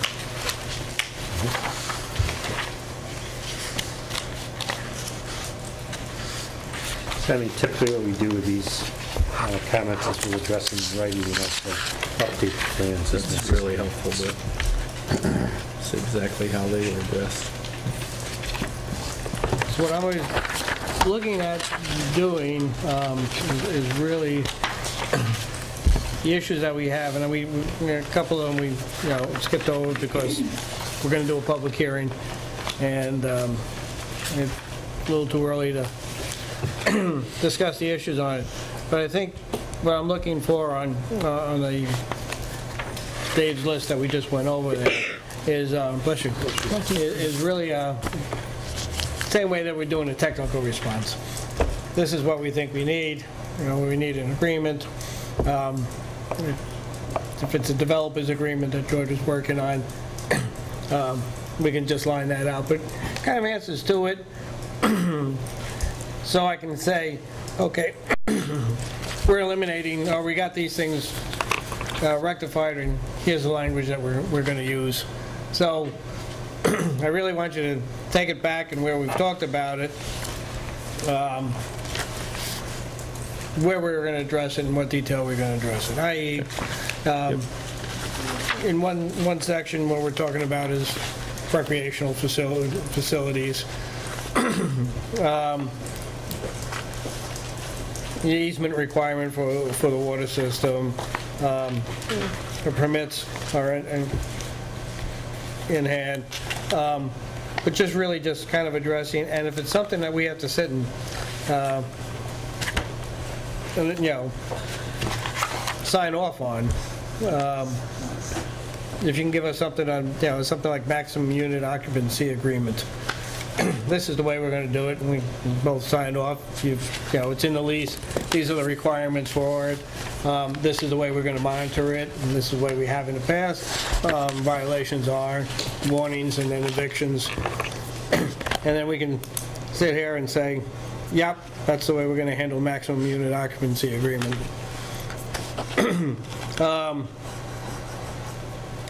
I'll get the fire chief review requirement on it. We can say, you know, we can address that by letter dated such and such. The separations that you just talked about, the corrals, by addressing that, I closed in a site plan. I can say this is what we've done to address that in the FEIS. So I'm just, you know, Dave and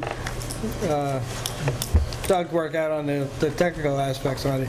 Here we just want to, and if you got a question on it, or who's got the ball, who's got the lead on it, give me a holler, okay? Because the sooner I work this list down, the better off it is.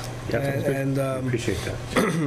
And just, you know, I'm down a checklist. There's open things. They're obviously in the public hearing still need to go, but there's a number of things that we have on here that we need to do. And yeah, we can get ahead of some of those as well. We're just getting through this, obviously, and just sort of digesting it. I know you got it today. No, but we're ready to start, you know, obviously making changes to the site plan or highlighting where we've addressed some of these things and can start working on all the other documentation. Just so we keep a running checklist of where we are in some of these things. And that's I mean, there's a lot of them. And I just, you know, I mean, in one manner, I thought this was really nice because what Dave has done here is he's giving you the issue than what was stated in the FEIS. So, you know, if you think about this as a condition of approval or a condition, if you choose to approve it, how would you make this a condition of approval? And is the data here sufficient to write that condition of approval, or do you need more specific detail? We might need to. We might when we get finished going through all this collectively as a team, we'll, you know, figure out how we provide more or what we provide with, you know, together collectively. Well, I'm trying to figure out the communication process. Yeah. Well, you know, what I'd like to see, again, we talked about, Augusta's out here today, but she's in charge of the monitoring plan. I gave her all the, anything that says monitoring here. So there are certain monitoring plans that we're going to put in place. Well, what is the monitoring plan? What's the outline of what the plan would look like, and who would review it, and what time of, from a high level. I'm not looking at the details of a monitoring plan because I'm not the wetland inspector or something, but something that you know what it is, and we know what it is. Wetland inspector, yeah, that's what this thing filled out is what I would expect on an annual basis or a monitoring plan on it. Okay. And we're in agreement at this stage of the game that that's what we're going forward with. Well, okay, so there's a couple of different areas in there that have that. That's what I'm really looking for. Again, from a high level point of view, I don't need the details of how exactly down to the that sidewall, how a monitoring plan is, but what are we talking about, a monitoring plan? We're going to review it, we're going to, test it, we're going to do soil sample, whatever What are the high steps? level it is that we're talking about Yeah, for what are a the monitoring procedures? plan. Yeah, what are the steps exactly? And, What are the triggers? Like just Yeah. like you said, like everything with the parking, with anything else, any of these more things, just what's the trigger for The this? same or thing, that? And yeah. what's the procedure? Okay. take a crack at it. So from we'll your side. provide you with what we think is a crack at those? Yeah. Okay. Well, keep it in draft, and if you want, send out a rough draft, send it to me. I'll take a look at it and kick it around. But just so that we have a monitoring plan in place, so we have a land bank plan in place that says you can come in and ask for more. Well, what are we talking about? What is it? Where would we go? What kind of documentation would we need from you? Monitoring plan, well, what kind of stuff are we looking to monitor, and how do we work up that, and what do we be looking for? So we're on the same page before we get through this. I like it. It makes it a lot easier going forward if you can lay out the rules of the road, and we've had an adequate discussion on it, rather than, I'm sure we'll come up with some things that we'll scratch our head and say, we really never drilled into that one. But if we can eliminate as many of those up front, it's important for us. So that's where we are. Yeah, appreciate the proactive opportunity. I think it's, I just think it is. And if there's something that's not on this list that you've thought of, and anybody on the board that says, how are we going to handle that, let's bring it up in our attention so we can wrestle with it while we're still at this stage now. All right, but that's where I'm looking. Okay, that sounds good to us. Yeah, that's great. And we'll try to get on that quickly. Yeah, it's the faster we can go back and forth on it. I mean, you have ideas on some of this stuff. You got ideas of what you would envision a monitoring plan to be for certain areas on it. And let's get some highlights about what you think that is, and let's talk about it. All right? Next meeting will be the public hearing. Truthfully, I don't know how much time we'll have after that, because I probably still have other things on the agenda, so I haven't figured out how I'm quite working that. To that extent, so we may not kick off the meeting with a public hearing, because I can't have other applicants sitting 3 hours waiting till we wrap up public hearing. So I'll let you know what time we expect to kick off the public hearing, depending on when Kelly tells me what's on the agenda. And we'll see where we can ballpark a time frame on it, so you get an idea of that one. We're going to transcribe it, Mike? Yep. Yes. What format do you want us to go with? Do you want a presentation? I haven't really thought about that. Might be useful to summarize the changes and the new information that's been provided, so that the public has an understanding of what has been addressed. I think we would prefer that, I really. Yeah. Yeah. Well, again, you got the notice, you got the notice, you wrote the notice, about what the public hearing is on. What I'd probably like to see is an overview of... Do we need to do that? Do you want us to provide that, or is it, it's well, I don't up know to you. about the water and the sewer, if I'm well-versed enough to be able to do that, but I appreciate your thoughts, so I can do an overview or... All right, then we'll provide, I guess, an overview of what we think those things are. Yeah. So you were suggesting changes since when? You said... Since the DEIS. Since January 14th. There's new information that's been provided, and there's some project modifications that address comments made on the DEIS. So it's useful to tell people what has been changed to address their concerns, and what other information has been made available to address issues that have been of concern during the DEIS review. So for instance, the water report has been enhanced. There's more information about pesticides, summarizing what that information is and how it relates to the issues that were addressed during the DEIS hearing may provide it may address some of the concerns people would otherwise have. So maybe help. I'm kind of envisioning just kind of flipping through exhibits a little bit, just say, this is in there. This is what it addresses. This is what it addresses. Right. Give me a holler. I'm gone next week again. So email is the best. Right. And We'll see a list of those changes, even beforehand? Well, that is the. Well, there's two things. That's I mean, the FEIS. Changes that we have done. It's not really the FEIS though, it's the summary of the changes. So you guys aren't going to present the entire FEIS. Yeah, right. It's just a list of changes. Is there a summary? Is that part of the FEIS? I'm trying to recall. It is. It's in the front end. That's what I thought. As far as the plan changes you made to address the issues, we did do a summary on that. Although maybe section by section, or it's both, really.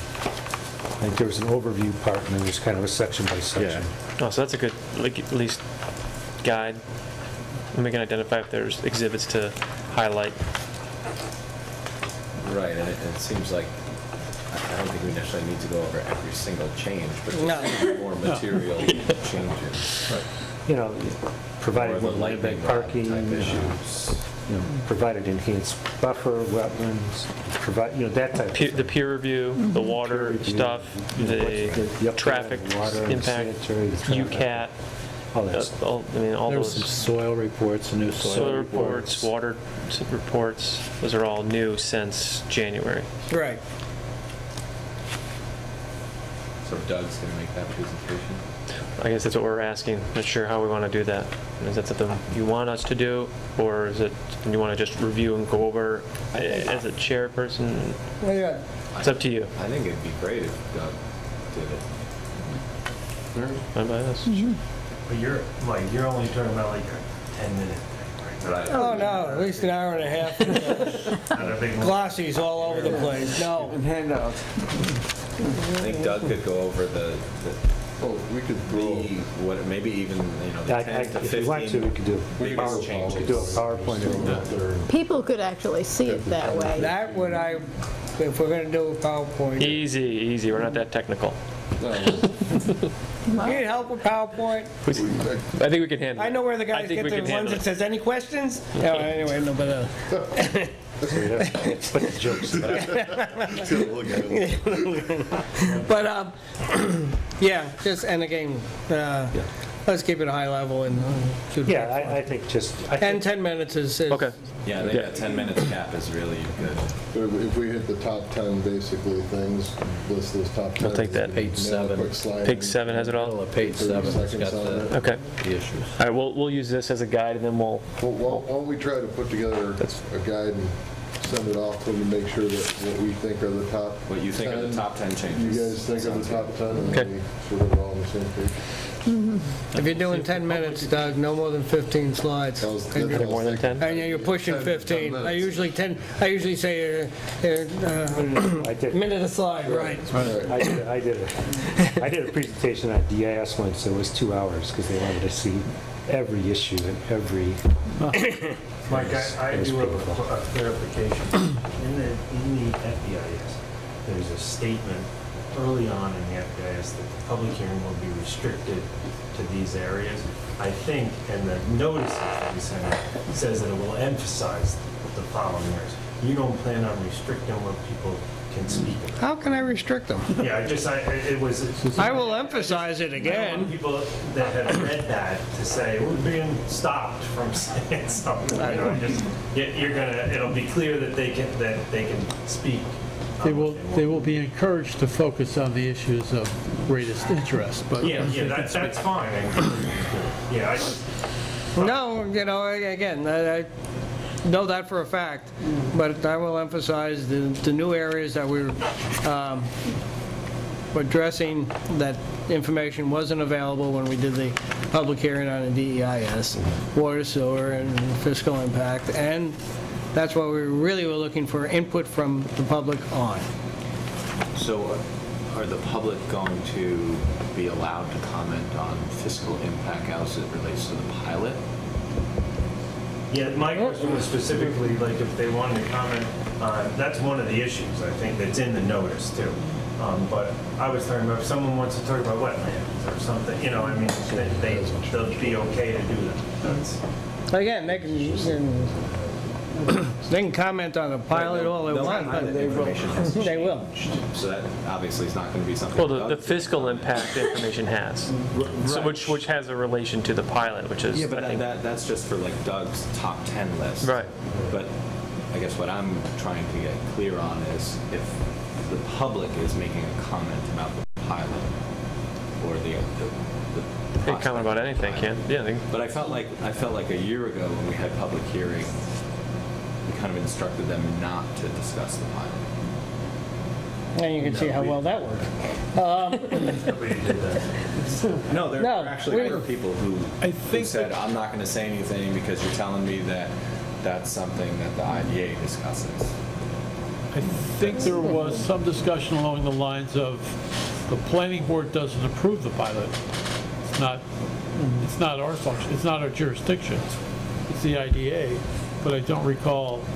But you said we provide comment to the IDA as guidance. I don't think it was cutting them off as so much as saying this is something, you know, it's an issue for the IDA. You really need to focus on making your concerns known to them when they undertake their process. We tried to be a little bit more explicit in the FEIS of the role of the IDA and the role of the planning board in discussing pilots and where it is. So, you know, because we knew that wasn't really covered well in the DEIS, and that's why people raised the issue on it. We'll see how successful we were in trying to explain the separate roles and back and forth on it. But obviously, as Mike said, I'm not going to control what they say. If someone wants to say something about the pilot, they're going to say something about the pilot. And it's, the conversation is going to go where the conversation is. I'm not going to restrict anybody from saying anything they want. I think the only control would be the time control. I mean, if somebody goes on for an hour and a half, we'll stop them at some point. Hour and a half? Yeah, no, we'll have the timer out here with the clock on it, so... What is the time limit? Was it 5 minutes last time? Yeah, it depends on how many. I usually play between 3 and 5. I mean, if we have 50 names, it's going on 3 minutes.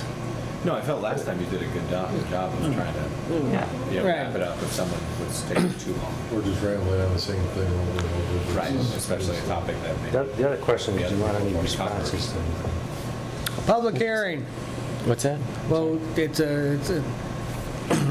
I'm here to listen. We're here to listen. Okay. That's just because different boards do different things. Oh, I know. I must say do. No, this board is a listening board. We not a debating or anything else like that. You get more people have opportunity to put input in than any other way if you start going back and forth on it. Well, So. one of the reasons I was asking is like at the last one, it seemed like people were wanting some answers, but I guess if they wanted more answers, they would come to the site plan or something like that. Well, occasionally, though, it has looked as if there are situations where there is a clear, distinct answer that could be given, and people would hear it and understand the situation in a way that they don't hear necessarily when there is no response. But where you get into a debate, that's where it gets out of control. But if there's, a pretty straightforward thing like, yes, the permit has been applied for, or, Yeah. Well, we in that leave it instance, up to Mike. but yeah, in that instance, if there's something that's in the FEIS that does cover someone's or a few people's comments, would you feel comfortable stating that and giving the answer? Or? Yeah, then it becomes more like but a- I'm just, it's, I'm not saying just to state that It's in the- it's in the FEIS or whatever. I hate- It seemed like last time, though, we erred on the side of being conservative and not engaging anyone. So it's just, that was the policy, that was the policy. But then it's kind of awkward otherwise. we can- So I feel like there's a lot, like even before there were a lot of questions and, I mean, good debate and good conversation. Really, it was a conversation, it was more public comment, but things could have been addressed by saying, yeah, they are looking at, the applicant's looking at it. We, as a board, have addressed that, or it's in this document. You know, I don't know, I think, you know, another year later now, we've got that much more information and we're committed to doing certain things that you could respond and say. I like that idea too. Like if someone's making a public comment, like, oh, I've heard that the buildings have to be painted red, and Right. we're like, no, there's nothing about that. You know, so. Right. But it seemed like last time we did err on the side of not even responding to. Sorry to cut you off all the time. I'm staring in the back of my head. Right through. Well, you know, go ahead. What I was going to suggest is that the applicant review the public hearing comments from the last time around, where there are those kind of questions like, are you going to restrict this to students? You can answer those questions in presenting, if it's a key point. Sure, that's a big heard that concern and question, and we can address that maybe in the presentation. Can we answer them at the public hearing? But then, No, I was thinking about more in a presentation. No, I'd rather not, I'll put it this way. The applicant really shouldn't be saying anything except listening. From a board perspective, though, if any of the board members feel that, you know, you can definitively answer that, feel free to raise it, okay? I think it's one of those questions that you could, there's one of those topics that we could include in the introduction, you know, in the 10 minutes we go over this. Some of those little points I think are going to be covered, some of those questions will be covered in a presentation. We'll try to hit the ones we thought were. Yeah. At the top 10. Top 10. Top 10, and then go from there. But I think, you know, if there's something there that the board member feels we can definitively answer that, just say, before we go to the next person, before we start, before I call the next one, I'd just like to answer that last statement. and just process-wise in terms of seekers, so how does it work if we're having public comment and if the public raises a question that we feel like needs to be included in the environmental impact study that we have not addressed, what do we do? Deal with the findings. The discussion that we had at the last meeting was that if there is something which comes up which needs to be addressed, which has not been addressed in the FEIS, it would be incorporated into the finding statement in an appropriate context. So Which is still part of seeker, okay. Which is still part of seeker, and it's a way to handle those kind of interesting questions. Okay. If it's totally new, something different may come up, but I don't think that's going to happen. Maybe just that you acknowledge that that was something that seemed new, but the findings would say how the board is dealing with that. Right. It may not be in agreement with what was requested. So that's where, really, what we've come up with is in the finding statement, we'll capture those points that don't fit or haven't been fully vetted in it. Finding statement should be taking the FEIS and anything else and coming up with a conclusion on how we ruled on seeker, because that's when you take the vote, is on the finding statement and all the documentation before it, but basically you draft up the finding statement. But explain to me, though, the difference. It felt like we had some sort of condition in terms of when we closed public comment on the DEIS. We said something about how we would handle public comment and the public's ability to voice their opinion on the FEIS. It felt like we did have some sort of like provision. I'm just not exactly sure. What I think we said, and I'd have to look at the minutes to be exactly sure how it was put, is that because I think the primary concern was that we did not have the independent analysis from the board's, from an analyst selected by the board to look at the Des Moines information, look at what information was available from the town and make a determination on behalf of the board, which we now have. That information is going to be the subject of review and discussion in the public hearing. Presumably, that information will be commented on, and people will have opinions about it. And those opinions will be reflected in the findings. But if there is something different or novel that comes up in the course of that, the board will have to decide how to deal with it.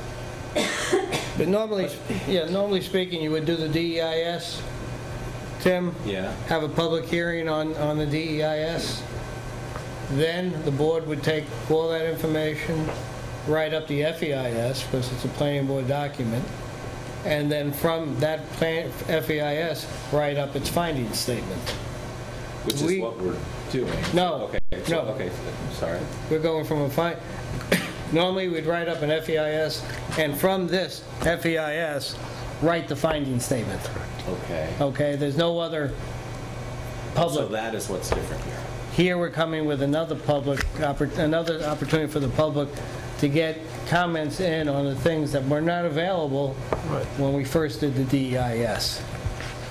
So There's a minimum 10 days after the public hearing that the board... After which public hearing? The last public hearing. No, it's a 10-day public. Written notice. There's a 10-day consideration period of the FEIS. It does not, secret regulations don't say anything about requiring a public hearing. What the board's doing here is doing something extra.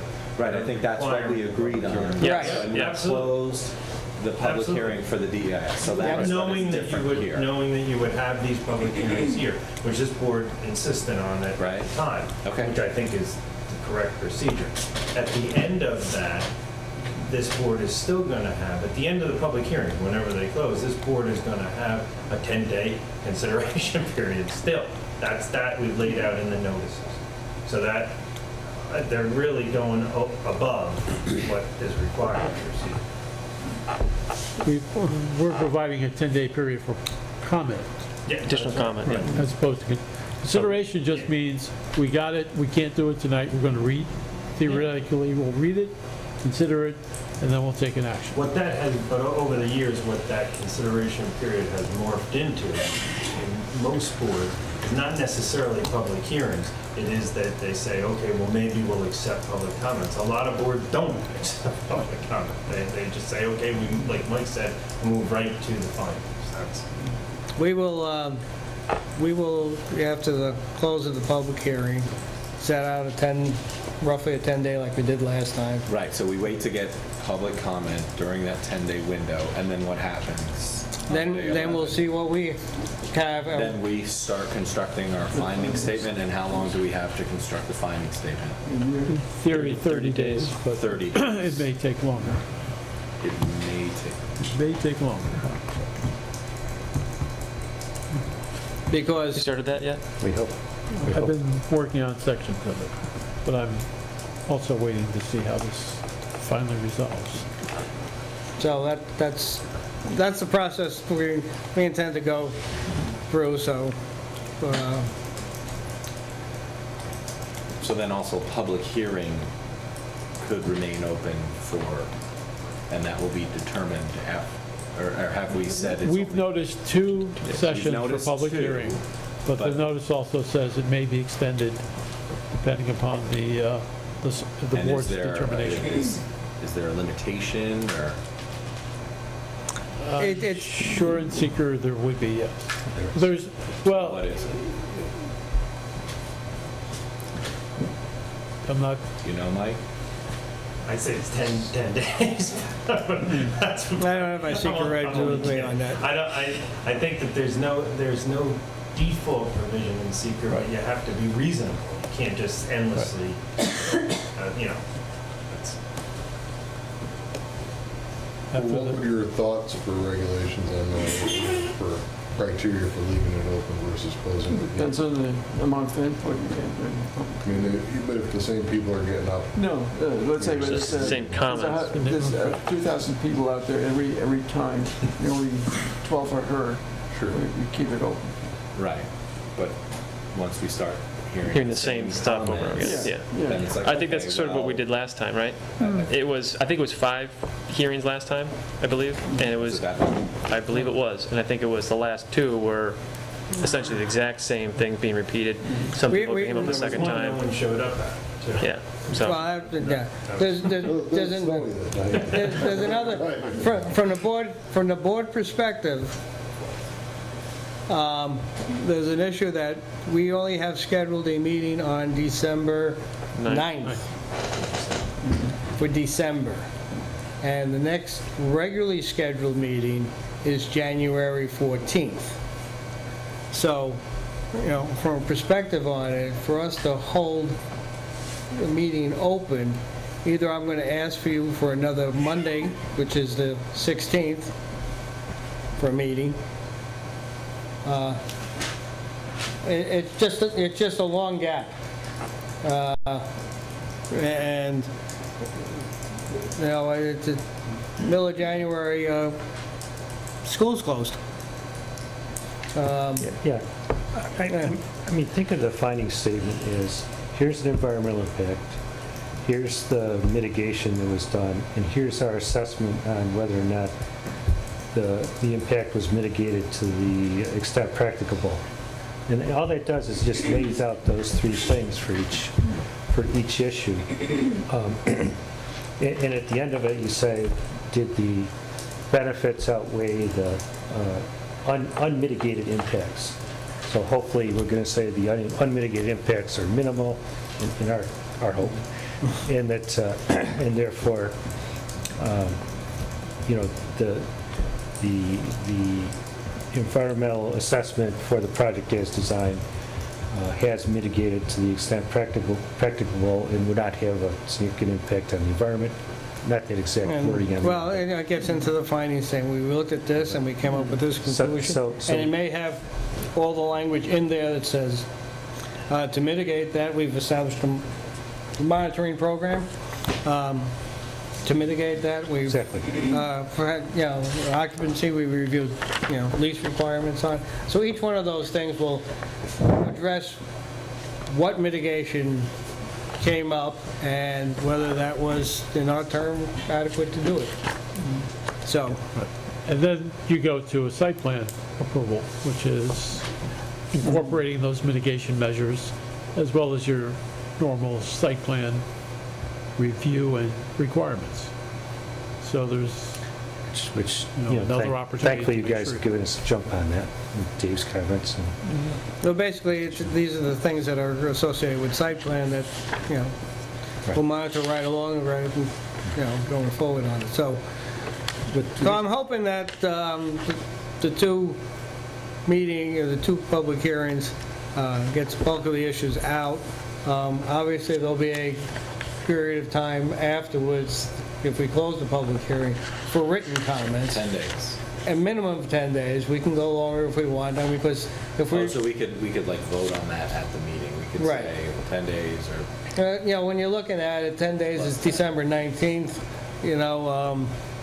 if not that get it done by the 19th, it's probably going to get not done, so...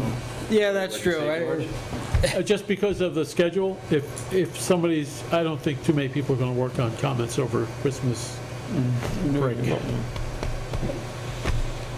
You know, it's a reasonable thing to say 10 days. Yeah. The reason I mentioned that hierarchy before is that you can start writing the finding statement now.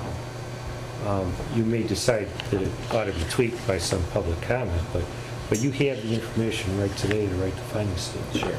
So you can lay out what the impact was, what the mitigation was. In certain areas, I agree that we have the bulk of it now. And I'm doing my job to try and help the process. I know you are. Process along. And we do appreciate it, but we're all going, a lot of us are going through it for the first time, so an understanding of what's the requirement, sure, and what are we doing different outside the requirement, and what areas are we really going after. So, and I presume you're going to have George or somebody write the findings. Is that thought, or? Well, I'm certainly not going to write the findings. Are you writing them down? Okay. I'm not going to let you write the findings. I think I'd have it in trusted hands. But the reason I say that is that, you know, you have your consultant working on that, and then that could be provided for your review, maybe in the first meeting in January, or something like that. Just to suggest a schedule. I know, it's a wonderful suggestion. The finding statement, by the way, the findings, Take it into consideration. Okay. the finding statement, we'll write up in draft form. It's necessary for all the board members to read it in detail, ask questions about it, and add or subtract to it. So it's, and it will be, But we should only deliberate on it at a meeting. We Oh, can't yeah. add or subtract oh, yeah. over email. No, I But even if we have suggestions, is that something that we email as a group? Well, go ahead. you can't act as a board by email or phone or anything else. Right. You need to, but you can individually say, I would like to change this language, put it in the hopper, we'll discuss it at a meeting. So Right, so we can send emails saying like, I want to put this in the hopper. this is my proposed language. Yeah. That's fine. Then no one is supposed to comment But on it's, that not- yeah, over you email. can't engage in a discussion, debate about it via email. We would do it at a meeting. We would come down and see, okay, Tim says, I want to add this paragraph, and we'll sit around and read it over, and like any great committee, we'll tweak it one way or the other, and then say, okay, let's go ahead with that, and then go on to the next issue. So it's important that, and a finding statement it will be a fairly sizable document to cover all the topics. So, but we'll all read it. It won't be that size, but, so, you know, and it will be a board-approved document with board language that's suitable for the, you know, the board. So, yeah, you're going to comment, everybody's going to comment on the finding statement. 10 pages, George. And discuss at a meeting. Just tell me what font. So I think it's a big font. Okay. Anything else? That's my schedule. That's where I think I'm going to go with it. I Sounds hope, doable. Sounds doable. Thank you. and I will let you know, based after I get the agenda from Kelly, what time I expect the public hearing to actually start. No problem. Okay. All right, thank you. Motion to adjourn. So moved. Second, thank you. Doug, so it's just you, not Bruce. You shouldn't be. That's going to be. So this is the approximate comments. Are you guys with the same? Yeah, 23rd.